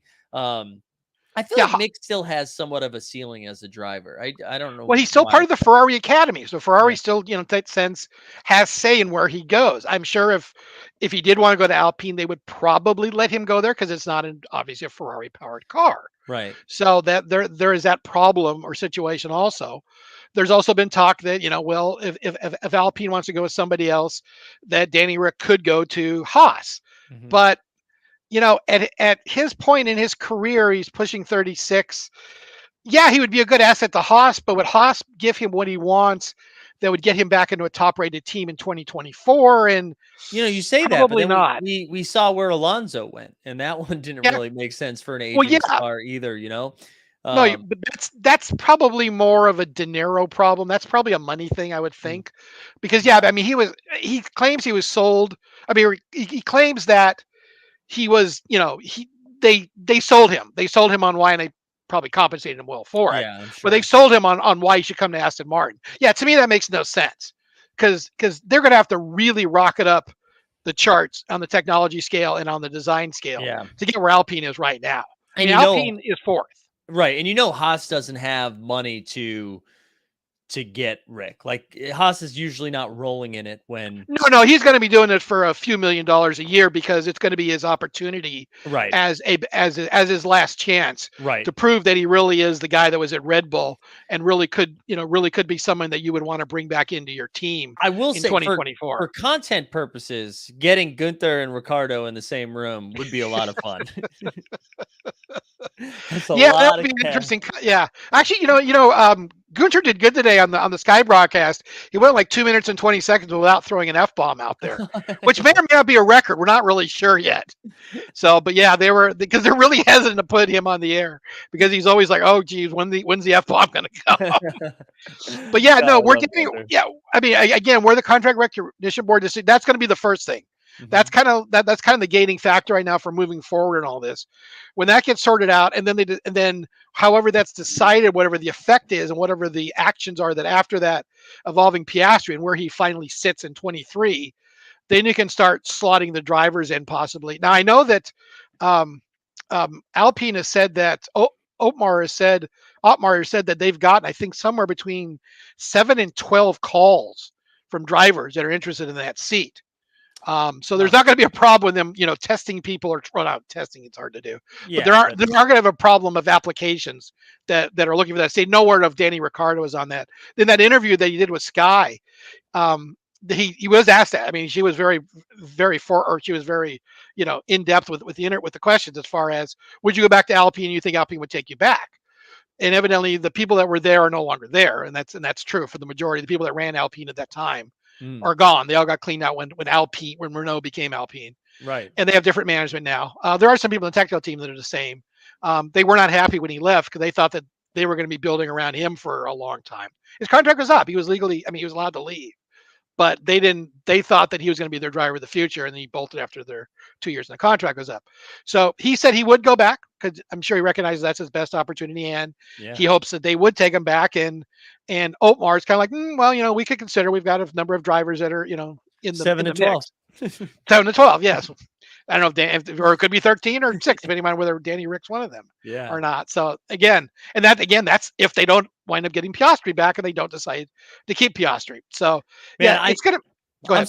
I'm just gonna say I'm such a sucker for Danny, so I hope we do keep him around. I think he's just like good for the sport, right? Like he's not someone in contention right now. He's probably always going to be. He can still probably get you a top 5 maybe once or twice a year, but most likely he's going to be in that 10 to 12 range. But I feel like he's just fun to have around. Like he's a good presence for the sport, Everyone in the paddock likes him. Yeah. And one of the comments that somebody did make about him, that one of the reasons why he may get picked up is that it is pretty well recognized that he is a good influence on a team when he's there. He's good. He kind of pumps everybody up, and I don't think McLaren would question that as ability in him. So he does bring something to it. I mean, he has. I don't know if you'd say it's leadership, but he is someone that that people like in the team. He's not a problem. He's not a troublemaker. He's not a bad influence. He's not a grumpy Gus. He's a happy-go-lucky guy, and the team's like working with him. I assume he gives good technical feedback. Yeah. So it sounds like if I'm the director or the people in charge of Drive to Survive, I'm getting Danny. I'm getting, I don't know, one of these teams and Cyril in the same room. And I think we need to bring them back together. I think that like for one last ride, bring them all back together. I don't know where he is. I don't know. I feel like there was a rumor of him coming back to F1 soon. But getting them all in the same room in one last ride. Yeah, I don't actually know. I want to think that he's working on it with a motorcycle program somewhere. I don't remember. Yeah, I don't remember. I kind of like know somewhere in my head, but there's too much data there right now to pull it right out, and it's a Friday, so sorry about that. I haven't been though. No happy hour for me because it's only a little after 1:00 on my end of the world. It's early. Yeah, it's early. Even I don't drink. Well, once a year I drink this, but that's different. Not today though. But yeah, so it'll be interesting. Yeah, that would be interesting. But just putting him and I think Zach Brown in the same room would be interesting too next year, because that's going to be something that's. But then again, Danny's like, hey, yeah, I got hosed, but I got $22 million check. Yeah, so got paid, and I'm dating a hot actress now. So he's doing fine. I mean, seriously, that may be somebody's like, look, I'm 35 years old. I've got a lot of money. I may wind up on a crud team if I have to stick around. I got a hot girlfriend in LA. Why do I need this? Yeah, I'm probably never going to be world champion. I'm going to accept that now. I'm going to move on. I'm going to have the rest of my life to do whatever I want. I can do whatever I want because I got all the money in the world. I'll never be able to spend all of it. And truly, if F1 continues to explode in the US as it is, it will no longer be ESPN having a deal with Sky Sports, right? ESPN will then have their own coverage, right? And Danny Rick will be the guy in the booth. Like he'll be on the studio shows, he'll be doing all the remotes, like he will be that guy. So that career is there. He go back or go back to Australia and do it for Australian broadcasting. Absolutely, yeah. Whatever does ABC, I think covers it down there. Yeah. And actually, it's interesting you mentioned that because that podcast announcement I sent you, is interesting because that's ESPN. I think is working on that podcast. So that's their first original programming as far as ESPN, as far as F1. I may be wrong, but I thought that they were somehow connected to it. The only reason I'm going to look it up right now. The only reason I'm surprised by this is because I know Michelle Beadle's linked to it. She's like persona non grata at ESPN right after her tenure, or is she okay now there? I don't know. But I know she's with The Athletic, so it's hosted on Amazon's live audio app. So it's through Amazon. It looks like. But is there any spectacular wrong on that? Okay, could have been. I'm reading. barely scrolling, Okay. so let me just see. Actually, I'll Yeah. do it. No, yeah, I don't see anything about ESPN. Just Okay. that she was a former Okay. ESPN I thought there sports was something reporter. about them creating some F1 content. So I'll take a look at what it was, and I I'll get think it. that, I'll but get it over. I'm a huge Michelle Beadle fan. I'm a huge Yeah, I Kid kind of liked Mero her when she was fan. at ESPN. I thought she was pretty decent, pretty smart. Yeah. And Mero is awesome. Like Mero's one of the funniest from Desus and Mero, R.I.P. And then Will Arnett, obviously, I love. I Yeah. know there's a fourth person too. I keep blanking on who that is. I would But think it'd that's have to be someone from the industry or someone, driver or somebody. I would think. Mika Hakkinen. Oh yeah, Mika Yeah, Hakkinen. yeah. Yeah, two-time world champion. Yep. Yeah, kind of basically the reason why Michael Schumacher doesn't have like 8 or 9 world titles, because he Yeah. won 2 during the Schumacher reign. Oh wow, this So is incredible. So it says, in addition to Miro and Beatles shows, Smartless co-host and actor Will Arnett has been tapped to lead a live post-race show with two-time F1 world champion Mika Hakkinen and reporters Katie Osborne and Beatles. So that's separate from the podcast. That's something a little bit different, but that's pretty okay, cool. maybe that's what I was looking at. So it's going to be after. So okay, Yeah. it's interesting. Okay, cool. But that makes sense, right? Like it was only a matter of time as F1 Yeah, continued to grow for them not to just be like, absolutely. we're now going to plug into Sky Sports for the next 2 hours. Yeah, So, they're getting a real good deal on it. I think they're getting it for a very, very low fee. In fact, the first yeah. year, I think they were basically getting it for nothing. Mm, And then all of a sudden, Drivers 5 comes along and it exploded in the pandemic and all that, and people started yeah. watching a lot more F1. But yeah, so this thing isn't gonna get sorted out it'll get sorted out somewhat quickly. But for all the dominoes to fall into place is going to be a while. Yeah. And so it's going to be interesting. I mean, it's going to be hey, content for us. So We what love the it. hey, not complaining. One of the things that also came out during the break was when they finally got back to the track was Stefano Domenico, who's the head of F1, he's the head honcho, mentioned about Andretti. Someone asked about Andretti. He said, well, Andretti is not the only team out, or is not the only group out there interested in F1. They've just been the loudest or the most vocal about it, Ooh. meaning that they may have, irritated some people with their constantly running around and screaming about we want into F1. Now, interestingly, they've opened a huge new headquarters and factory building outside of Indianapolis near the airport. My understanding is beautiful. It's real funny because it looks like a lot like the facility that McLaren built about 10 years ago. And it's really because it's got this water feature and this rounded build, or it's got this rounded structure that sticks out into it. Yeah. And it's really funny because it's like, it was McLaren wound up selling that during the pandemic because they needed the $200 million in cash because they weren't bringing any money from the racing operations and they weren't selling a lot of cars at that point. But yeah, but Andretti is doubling down and they're really spending the money to make it look like they're going to, get somewhere. That whether it happens or not, I don't know. But it sounds like there isn't a shortage of teams that are looking, or individuals and groups that are looking for F1 slots.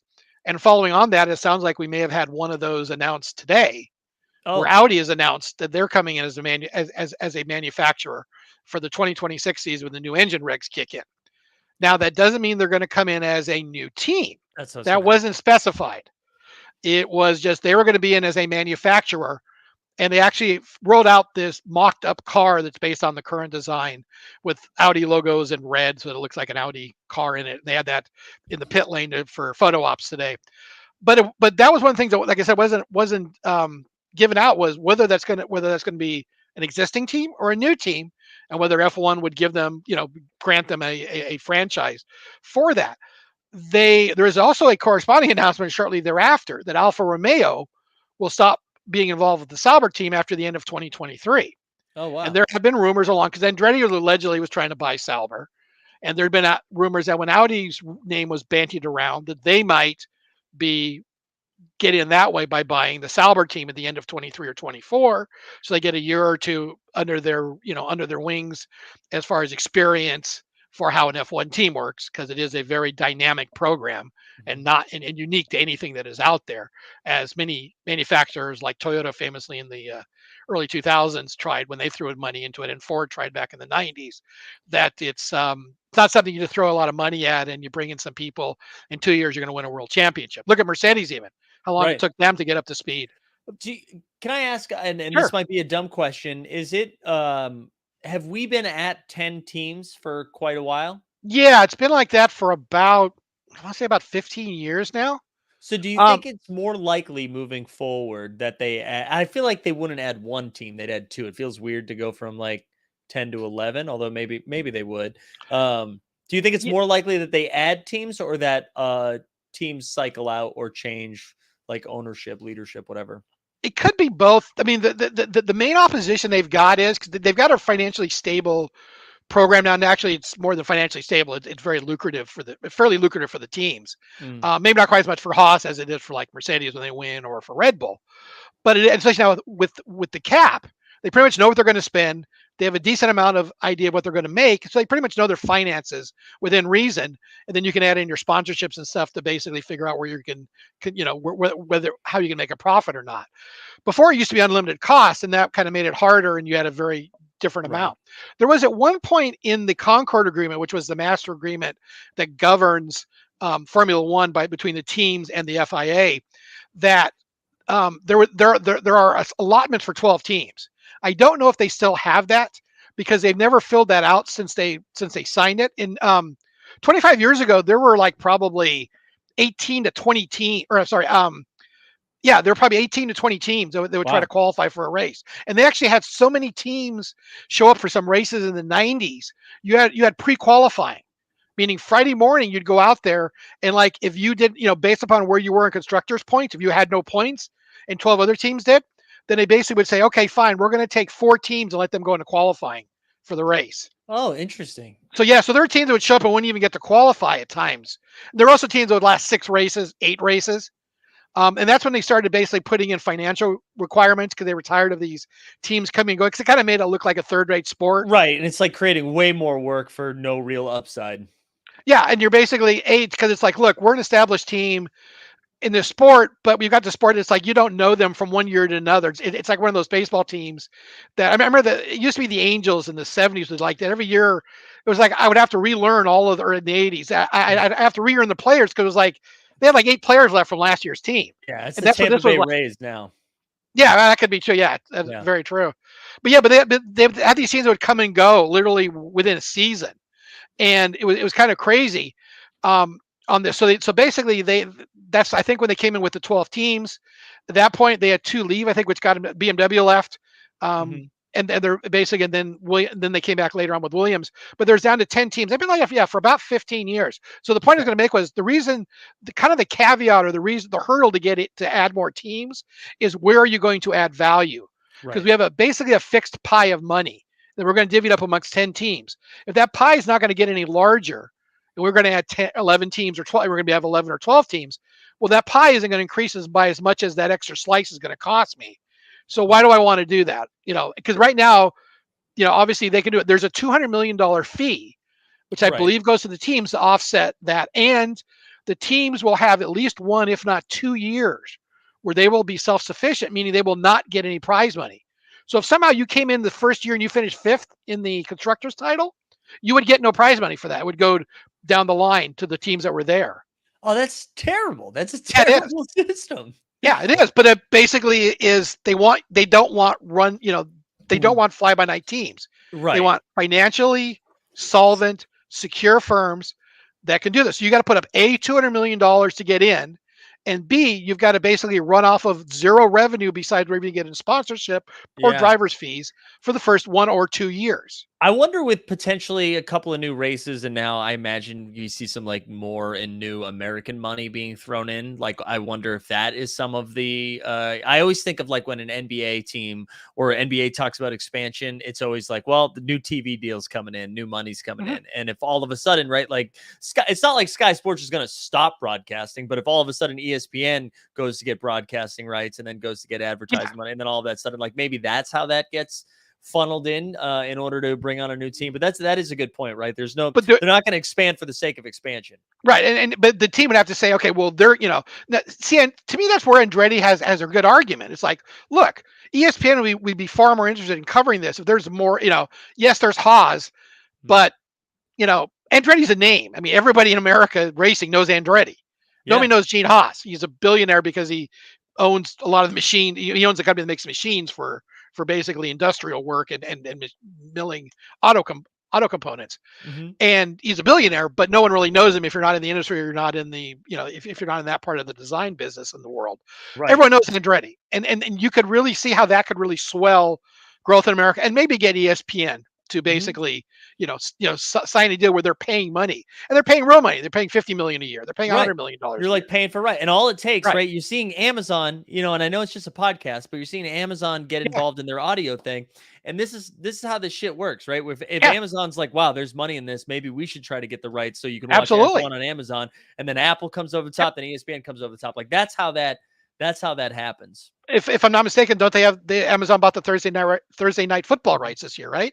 With like And they- Al Michaels. And they bought Al Mike, and they brought Yeah. in Al Michael, for a big chunk of money. Yeah. Yeah. So like yeah. that's I don't think that's I'm not saying that's going to happen this year, but I imagine after this next coming season, you're going to start seeing a little bit more of that coming our way. And I think ESPN's got them for like 2 more years, but when that comes up, no, absolutely, Amazon and Apple, because Apple TV bought MLB rights. They've got that Friday night MLB thing, and that's no additional charge to you on that have Apple TV. Right. So not that I'm plugging anything, but just just FYI. Yeah. No. So, but no, they're going to want the case for basically we've got a nice stable financial situation here. Sell us on why you're going to make us more money. Mhm. Really, it really comes down to, but what's in it for me? Right. And that literally is what it's going to come down to adding teams. I think they will. I think they'll add 2 more teams at some point. Probably around 26, I would think might be. They might get them in earlier because, again, getting experience in this, no matter who you bring in, you could hire Christian Horner away, and he's not going to be successful in 2 years probably with a brand new team. It just takes time, facilities. Mm-hmm. I mean, that's why even though you've got Lawrence Stroll throwing $1 billion or whatever it is at Aston Martin, and even getting Vettel for a while, and now Fernando Alonso to come in, right? It's going to be years until they're successful, unless there's really some sort of miracle they pull off, right? Or he stops racing his kid. Well, yeah, even that probably isn't going to solve them. Hey, don't laugh. I predict one day he will run that team. At some point, Dad will say, "Look, son, I've given you 10 years. You're not that good. Here, come be the team principal. You know how to run the team. Yeah. You'll be here as long as I own it. Don't worry about it. Give your driver's helmet to somebody else. Give your seat to somebody else." I make fun of him, but guess. he's secured a couple of points this season, right? Oh yeah, no, he scored points. In fact, and oddly enough, when we get to the results, he was 5th in FP1 today. There you go. So, and I don't think it was just because of wet, dry conditions, but they'll probably add. I would think 2 more teams. 12 is a good round number, not just because that's originally what the agreement was, but like I said, if you can find a way to bring us money, I'm sure they'll let them in. Audi could make sense at the team, or it could make sense buying Alfa Romeo. It could make sense for Andretti, and then whatever these other groups that Stefano Domenico's talking about that want in. So there's always these people that want in F1. It's glamorous. It's a good way to get it's a good way to get exposure. It's a good way to get your name, name recognition, and stuff. But they've got to have the money, and it's not just 200 million. It's going to be probably 500 to 600 million when you look at what's going to cost you. Yeah. And then it's like trying to get return on that 500 or 600 million. Could even be as high as $1 billion, depending on it, because you need facilities and all staffing and all that stuff, and it takes money and time, and it's just not something you can do overnight. But it'll be interesting. On that, but definitely keep watching, because it's definitely something that's going to happen at some point, I think, because of the growth of it. And too many of the teams are going to say, like, look, there's $400 million sitting on the table. That's $40 million for each of us. We might as well, cash that in, or more. Maybe they decide it's 300 million. I don't know whatever they can do with that. With that fee, if somebody really wants in. Following on that, French Grand Prix is gone for the 2023 schedule, because I think we're at 22 or 23 races. Remember, we're adding in Las Vegas.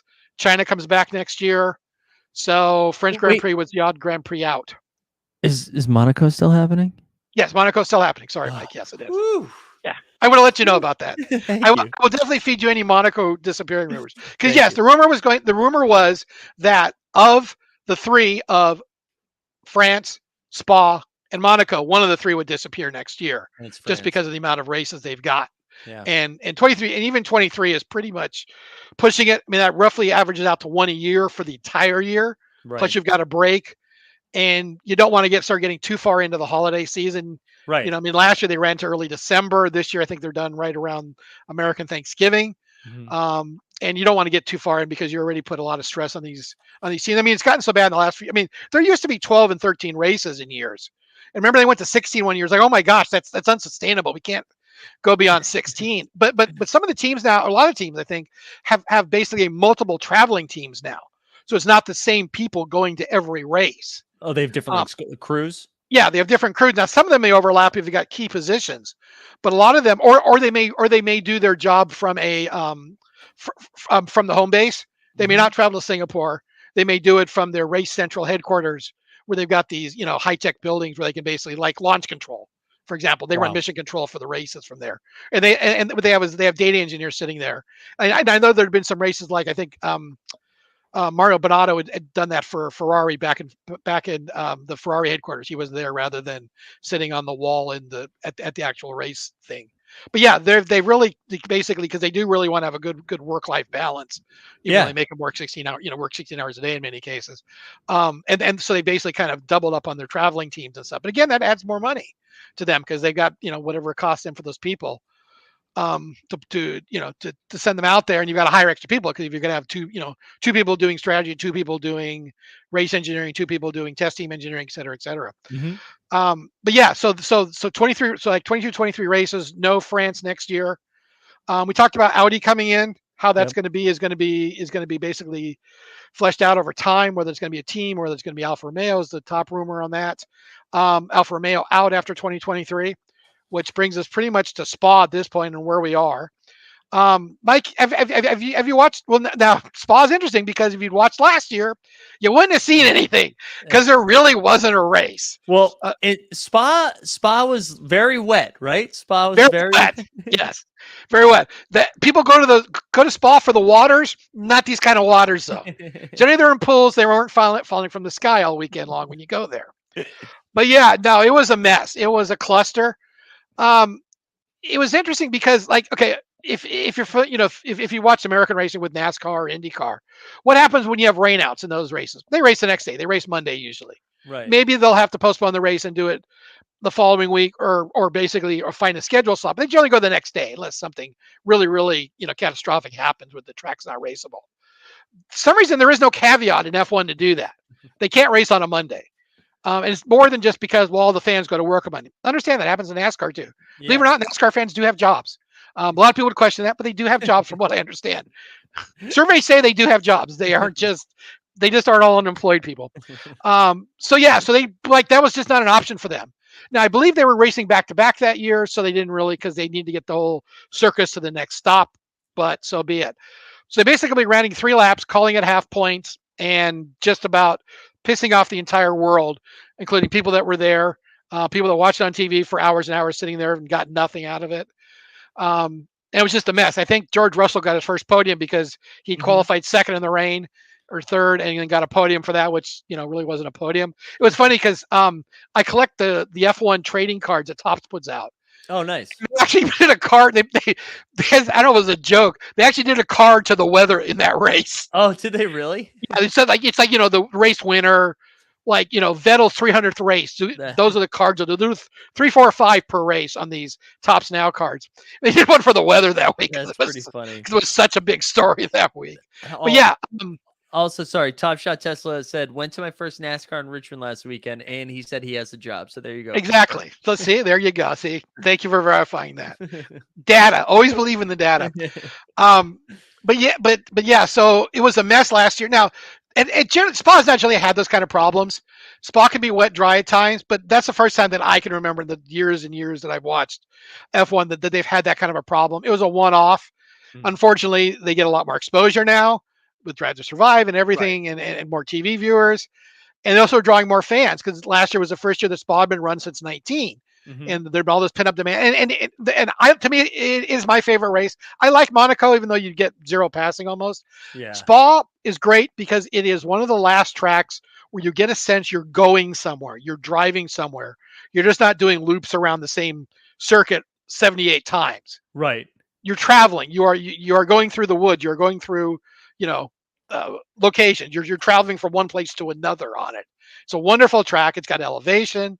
It's got risk. It's got everything. It's an awesome track, and I would love to go to Spa sometime because it's just absolutely cool. And it's It also does. right near a lot of World War II battle sites too. If you're a World War II aficionado, it's Oh, right in really? that area where, yeah, the Battle of the Bulge is right there. Oh, that is cool. Yeah, I Stone, remember so. seeing it in I think it was in one of the Drive to Survives where it was featured before the Yeah. rain out of last year. And that was I just remember thinking that one looked beautiful. So I'm Yeah, no, it excited is. for it this weekend. And especially for it to be the first one after a couple of weeks off. That's fun. That's fun. Yeah, no, it's great way to come back. The drivers love it. You got one of the best corners in F1 at Eau Rouge, or red water, if I Mhm. remember my French. They haven't reprofiled it. Actually, I didn't speak French, speak more Spanish because I live in Los Angeles. It's not more useful. They have extended runoff areas now in Eau Rouge because they've had some problems. They had a very bad wreck in the W series there, and that's also where Gasly's buddy got killed back in 18 or 16 or 17, I think it was 17 or 18. Um, I apologize, I forget the gentleman's name. And so they basically kind of made it a little bit safer. It's probably, I would say dangerous, but it's one of the more because of the high speeds and the corners and the runoffs. It's one of the, I wouldn't necessarily dangerous, but it's one where you can see more grandiose crashes, shall we say. They've also they spent $80 million, 80 million euros upgrading the track because they're targeting to get a motorcycle F1 motorcycle race there at some point. They need to Oh, make some wow. safety changes. One of the changes they made is interesting. There's a lot more gravel traps in motorcycle racing because they usually wind up on the ground. They want to slow them down as quickly. F1 usually uses paved runoff areas because you've got generally the car's not upside down. The cars are, driving, and they can use braking to slow the cars down. Gravel, they've had problems. They used to go to gravel traps. They went to gravel traps a lot in the 90s and early 2000s. And unfortunately, the F1 cars will tend to dig in, and then they were rolling. And they decided that wasn't as safe as basically just giving them tarmac runoff, paved runoff to slow the cars down on, and they're not going to grip and flip over that way. But they put in a number of gravel traps now at Spa in 5 key corners, including the first turn, the hairpin.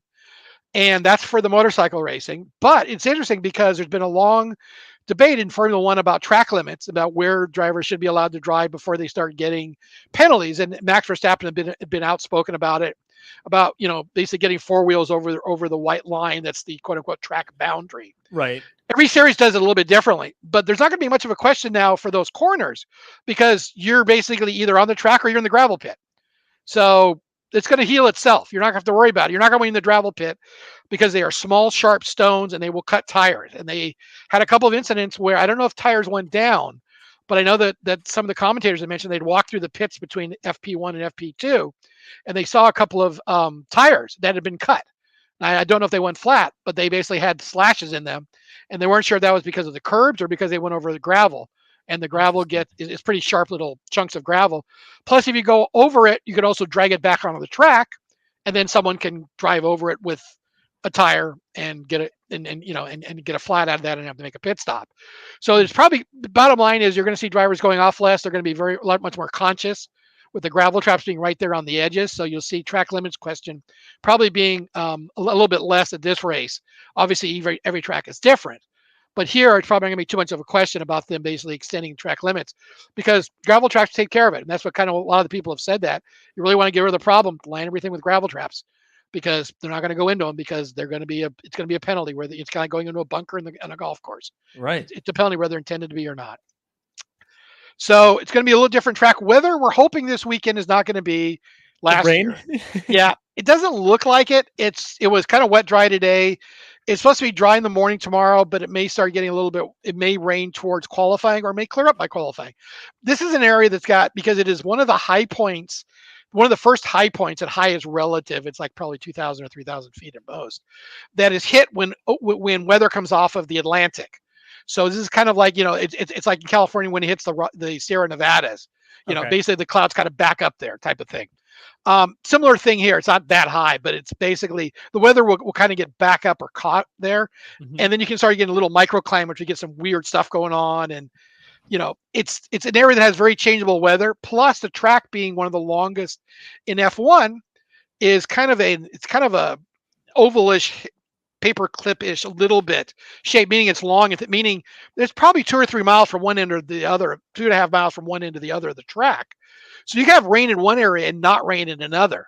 So you can come out of Eau Rouge and go up the Kimmel Strait and make a turn, and you could just run into a downpour, and the pits could be sitting there sunny and and they're just Yeah. sunglasses on, not a problem. I love So that. you get some very, very, it is. It's great, makes for great racing. Yeah. Or it could be the other way around. Pit lane could be flooded and you could be fine at the top of the track. Right. Right. So you can get some really interesting results because it gets really interesting racing because very changeable weather, and it's a great challenge. That kind of to me adds to that on the capabilities of the racetrack because of that stuff on it. So definitely if they do race, which they should be a great race. Variable weather, should make it entertaining. One of the things that came up for that was going to be implemented or is being implemented is the new floor regulations Oh, for F1. The flexible floors are being banned, and they're basically going to start measuring the flexibility of the floors at multiple points. I guess they were measuring them previously at one point, and that was kind of wow. Some of the teams like AKA Red Bull, maybe Ferrari, were getting around it, right. whereas McLaren was or Mercedes Mercedes. was allegedly playing by their full rules, and their floor was going to be good everywhere. FP1 and FP2 though results, we're expecting a lot of changes, but didn't really see it. Didn't get a lot of difference. Now I don't know if Red Bull redesigned their car or they redesigned their floor. Christian said before the break, nope, floor's fine, don't have to do anything, not a problem for us. Ferrari Bonato said, oh yeah, we got to redesign a new floor. Yep, we're definitely going to have to do it. And Toto was pretty much, we think that we've been playing by the rules all along, so we don't expect any changes. So far, the practice doesn't indicate there's been any changes as far as Yeah. the results. If they did have to redesign floors, Red Bull seems to have handled it well. They're still up there. Ferrari's still up there, and Mercedes is still chasing them in third-ish.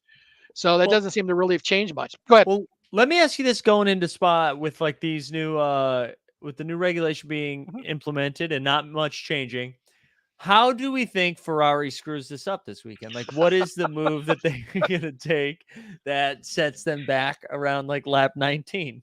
Is that, and it's probably not a drinking game, but is that like one of those board games?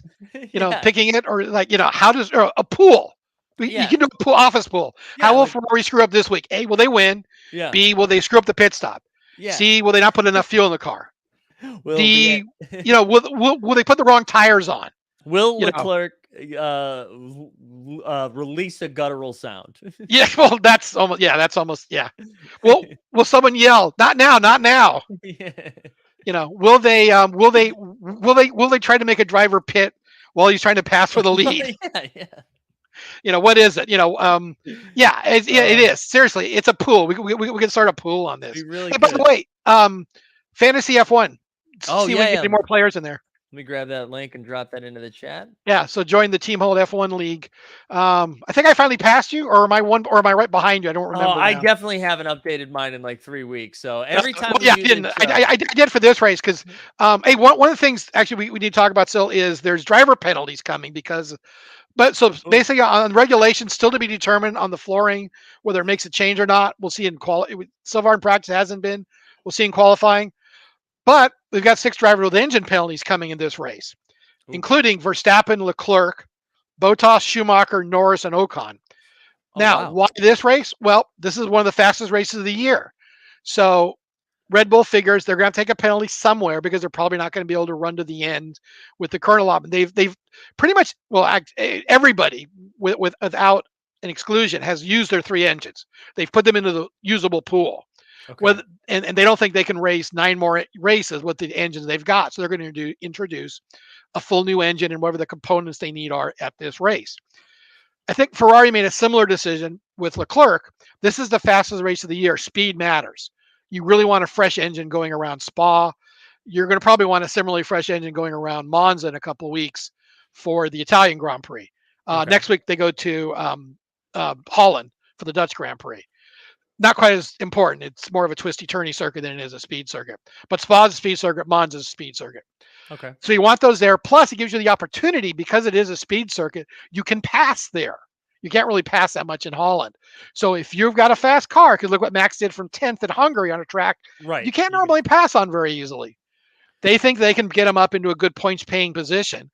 They've got a lot of points to play with. And their chief rivals were right behind them in 18th or 19th, 16th or 17th, whatever it's going to be.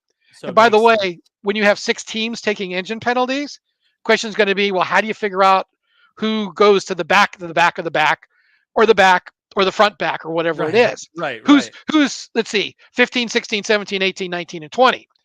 That is done by qualifying results and the team with the most penalties. So if you're changing more components, you may wind up farther back. If you're all changing, sorry, go ahead. No, I was just going to say, I imagine you brought this up too, because you were about to say like setting your fantasy lineup. This does, and especially like in a DraftKings format where, well, similar to the F1 fantasy, where it's like salary based, you can probably get away with some of these. Like I'm looking, you said the guys who have penalties are Verstappen, Leclerc, Bottas, Schumacher. So and not so much Norris Bottas and Schumacher. Ocon.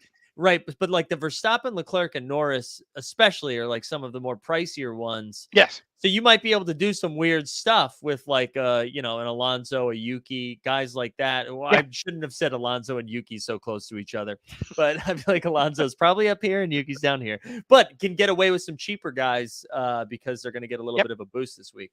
Or if you've got like Bottas, I wouldn't run Bottas if I had him this week. Not financial advice or driver advice. There you go. But I probably wouldn't run. In fact, I didn't. I think I had Bottas, Yeah. or in one of the teams. I didn't. I basically mucked with my team last night. I went back and was writing up the rundown and was looking at some F1 stories and noticed the engine penalty stories. Like, oops, okay, let's go take Bottas out of my team. Yeah. But So even I like cleaned him out. a Schumacher too, like he's probably got no chance of catching up. Yeah, to I took him out. I think I might have put Magnussen in, but I actually did shake out my team. And actually, I will give out a spoiler. I put in Danny Rick because I think that he is going to be motivated. I think he's pissed. He's had some and chicken sandwiches. He's I think ready he's to had some go. hot chicken sandwiches. Yeah, he loved them too. By the way, he thought they were great. One of them was a little too hot for him. They are hot. So They yeah, are hot. yeah, they are now. But yeah, he I think he's motivated. I think he's whether he thinks he can, whether he's going to get a drive or whether he has Well, indications like he's an going to get a FU drive. on the way out too. Like Yeah. you guys, you don't want me racing with you anymore? Here's third Yeah. place. Here, I'll show you what you guys aren't getting anymore. Yeah. Yeah. Kind of like the girlfriend picks after you've left her. She gets, That's right. goes out That's and right. does the fitness routine for 2 Right. weeks or a month. or something. Elevates. Exactly. Yeah, there you go. But yeah, no, I think he's going to be seriously motivated. So I put him on because I did shake some stuff up. I think I kept Max, but I did dump Leclerc and I dumped Schumacher. And I actually had Norris. I dumped Norris too because I don't think he's going to be able to. I mean, I think he'll get points, but I think he's going to be 9th or 10th would be my guess. I don't see him getting into a top 5. I don't know. Maybe stuff happens. If you get a weird weather race, you don't know what's going to happen. Yeah. You could also, it could be an advantage. You could have a bad crash at the first corner of the top guys, and you might be able to skate through and go from 15th to 6th because 6 guys go out and 3 cars got a pit or something. Yeah. Or what more than likely will happen is you'll have a crash like around 13th with a bunch of guys that are used to being at the back of the grid but aren't this week, like Latifi or Albon or Stroll, and they're like in 12th, and they all think they're going to move up to 8th on the first lap, and they crash each other, and then there's a big pile of cars, and Verstappen and Leclerc, and everyone runs into them. So let me ask you this then: is this a Mercedes week? Well, I wouldn't put them as a favorite on a power track, but I would certainly think that, yeah, they would certainly be challenging. The only reasons I don't pick the Mercedes guys generally is that I don't think there's no value there in the cost. They're already priced up, and they're also the top guys. Right, and they probably won't win. Right, like if you're going to spend that money, go get a Leclerc, Sainz, Verstappen. I swapped, and because Sainz doesn't have a penalty and Leclerc does. Yeah, I swapped Sainz for Leclerc, even though I tried to make him less Sainz. Yeah. I swapped him out for him, for basically for that reason alone. Yeah, but I wouldn't necessarily. The problem is, yeah, they're probably going to, I mean, they could very well be on the podium. Both of them could be on the podium. One of them could be on the podium, probably for sure. Yeah. But for the money you got to spend, I actually threw Albert in there because he's probably going to start somewhere around 13th or 14th. He picks up a few spots and he's going to earn points, and he's cheap. And that way I keep Verstappen and I can keep Sainz on the team, and I can put Danny Rick in there because Danny Rick's not cheap but not expensive. He's kind of middle of the road. He's like guy. right in the middle ground. Yeah. Yeah. But I really think he's a good pick this week. I don't know. Again, I'm in like 5th out of 11 people, so I'm not the guy you want to go to advice on these things. But that's just my guess. Yeah. Because drivers tend to do that. It's like, in baseball, you tend to want to, if you bet on baseball, which I don't, you like betting on a team like the day after their manager gets fired because someone usually rallies the team. Right. Someone they don't like it. Basketball teams go on winning streaks when they fire their coach sometimes. So those types of things. There's an emotional factor there that you don't normally have that can basically bring a team together. I like it. So that's that. But yeah, 6 teams. This is the best opportunity for them to get the fresh engines in, and you want a fresh engine for Spa, and like I said for Monza, it's very possible that they may wind up because now they'll have 4 in the pool For some teams, Leclerc may have like 12 now because of all the different penalties he's already taken. They're on to 5 or 6. I don't remember what it is. But remember, 2 or 3 of those are in spare parts back in Maranello, so they're Right, right. not going to be usable. They don't actually have 6 in the pool. They probably have 3 or 4 in the pool. I think Red Bull will have 4 in the pool. They may only have 3 because after that problem in the first race with the fuel problem, I don't know if they actually blew the engine up or if they just didn't get fuel to it and it shut down. You'll have to ask Christian about that one. So my guess is they will run this new engine probably here and Monza and maybe Japan. And then they'll just maybe filter the other engines through for the races. Like Singapore's not a power circuit. Holland's not a power circuit, but they've got plenty of engines probably to do that. I don't see, unless Red Bull blows something up and them having to take another one, they might, but probably not. Leclerc, you never know because you don't know how many engines are going to blow up or they're going to screw up their strategy, like you said. Bottas is a Ferrari guy, so they got the same problem. So is Schumacher. Norris might be okay. I don't remember that there's been any engine failures on the McLarens from what I can remember. Just a lot of 17 finishes. Yeah, they had that one. I can't remember. They had that one week where I felt like they both got boned, but I can't remember if that was for an engine failure or an accident or something like that. Like if somebody got run off the road. I just remember there was one bad one, but yeah, I don't right. know Ocon and I haven't tracked the Alpine engines. I don't think I can't remember any failures. There might have been one. I think Ocon might have had one engine failure. So I don't know. So they might not be okay. They might need one more. But yeah, I mean, we talked about this all since about mid-season. The users are going to be coming, and they've all seemed to want to take them here. Monza would probably be a track too. You would want to take one for the same reasons. You want a fresh engine, and it's a speed circuit, so you can basically pass people. You can make up 10, 12 spots during the race. So if someone needs another engine, you may take one at Monza for it. Yeah. But by the way, like I said, so they will sort that out through qualifying. So of those 6, if they all have the same penalties, because you get penalties for each of the components you take. There are 4 components in an engine, and you get a penalty for each one of those that you take. So if they've all taken the same, let's say they're all in the same lot, then it'll be qualifying. So if Max still gets the pole, he'll be 15th. If Leclerc is 3rd, then he'll be 16th. If Norris is 8th, but he's the highest of the rest of the guys, then he'll be 17th, and so on. Right. Through the back. It used to be they had a very odd system. It used to be the team that showed up to the FAA offices with the form indicating they're going to take new engines. So there are times where they'd been a line in front of that office at like 8 o'clock on Friday morning, waiting for it to open because there were like DMV. 3 teams. Yeah, exactly. There are 3 teams that wanted to take new engines. And they wanted to be first. So literally, if you didn't fill out the paperwork or didn't figure this out the night before, sometimes you were you wound up in 20th instead of 17th because 3 other teams got to the FIA before you did. And someone goes, this is a serious racing series. That's stupid. We got to do this. We got to do better than this. Yeah, so it's simply based on qualifying results now. So that takes care of that. That makes more sense. Yeah. So, but let's so FP1 results. Like I said, we didn't see a lot of change in the field as far as this new floor regulation. We had Sainz first, Leclerc second. Hey, Ferrari was fastest in practice. Wow! Alert the press. And Verstappen was third. Wow! What do you know? Red Bull right behind them. Stroll was 5th, which is kind of surprising. Yeah. I don't know if he got a lucky lap or he got a toast somewhere or what. He might, I don't know, maybe he spent the time in the simulator and learned something. I don't know. Albon was 6th, which is good. Great for Williams. Wow. And good for him because like I said, he tends to qualify. He's kind of like, he's not quite as good as Russell was last year where he'd get the Williams into the Q2 qualifying all the time. He gets it in sometimes. But if he can squeak into Q2, he could very well be 11th, 12th on the grid, maybe 13th on the grid. Yeah. Which is definitely an opportunity for him to score some points this week, as long as everything goes well and nothing blows up and no crashes. And Danny Rick was 7th, which is one of his best FP1s in a while, I think. So again, that's why I think he's motivated for this week. Norris, I think, was 13th. I don't know if there were some problems or if they were different on different runs, practice strategies or what. But good to see Danny Rick 7th. FP2 kind of flipped a little bit. Again, same 3 cars. Verstappen was first. Red Bull figures it out. Leclerc. And then Lando was 3rd. So Lando came back and was 3rd in FP2. So one more practice section and then qualifying. I think qualifying will be, if I'm not mistaken, at 9 a.m. Eastern, 6 a.m. Pacific tomorrow. Okay. No, I think it's 7 a.m. Sorry, 10 a.m. and then 7 a.m. for qualifying. The race, I think, will be 6 a.m. and 9 a.m. on Sunday. And for Early. those of you in other time zones, check your local listings because I Yeah. can't do all the math for that. Excited though. Excited to have it back. It's been it feels like it's been a while, mainly because of the news. But I'm No, it has excited been. to Yeah, have some racing back and have that be the absolutely. storyline. Looking forward to a great race, great track. Should be Who entertaining. who do you have?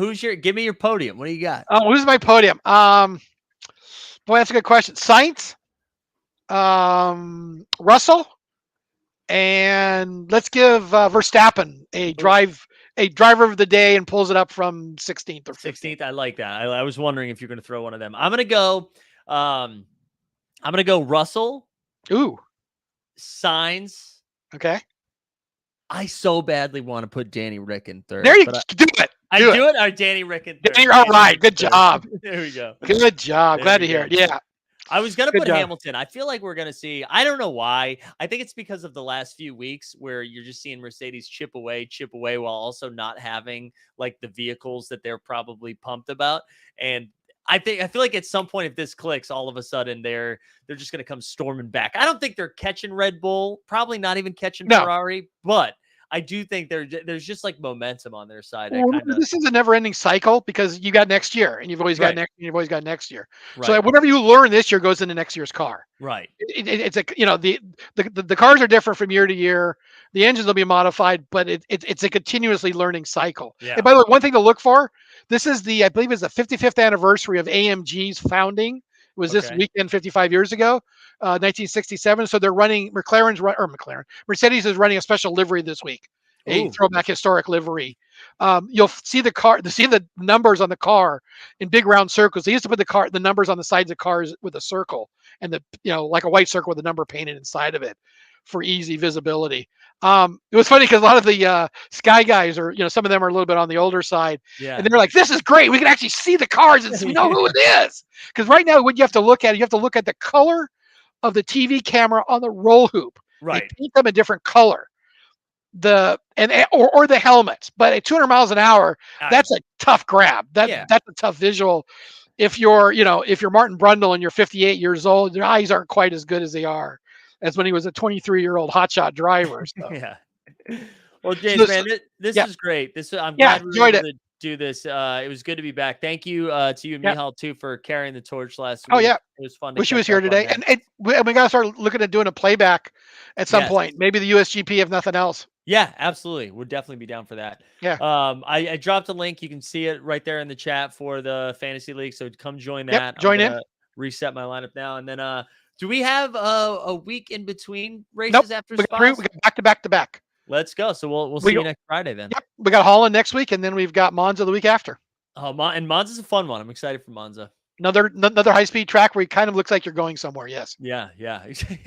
All right. Thanks again, man, for being here. Appreciate it. Thanks, Mike. All right, later, James. We are going to spin this giveaway real quick here and fire this up.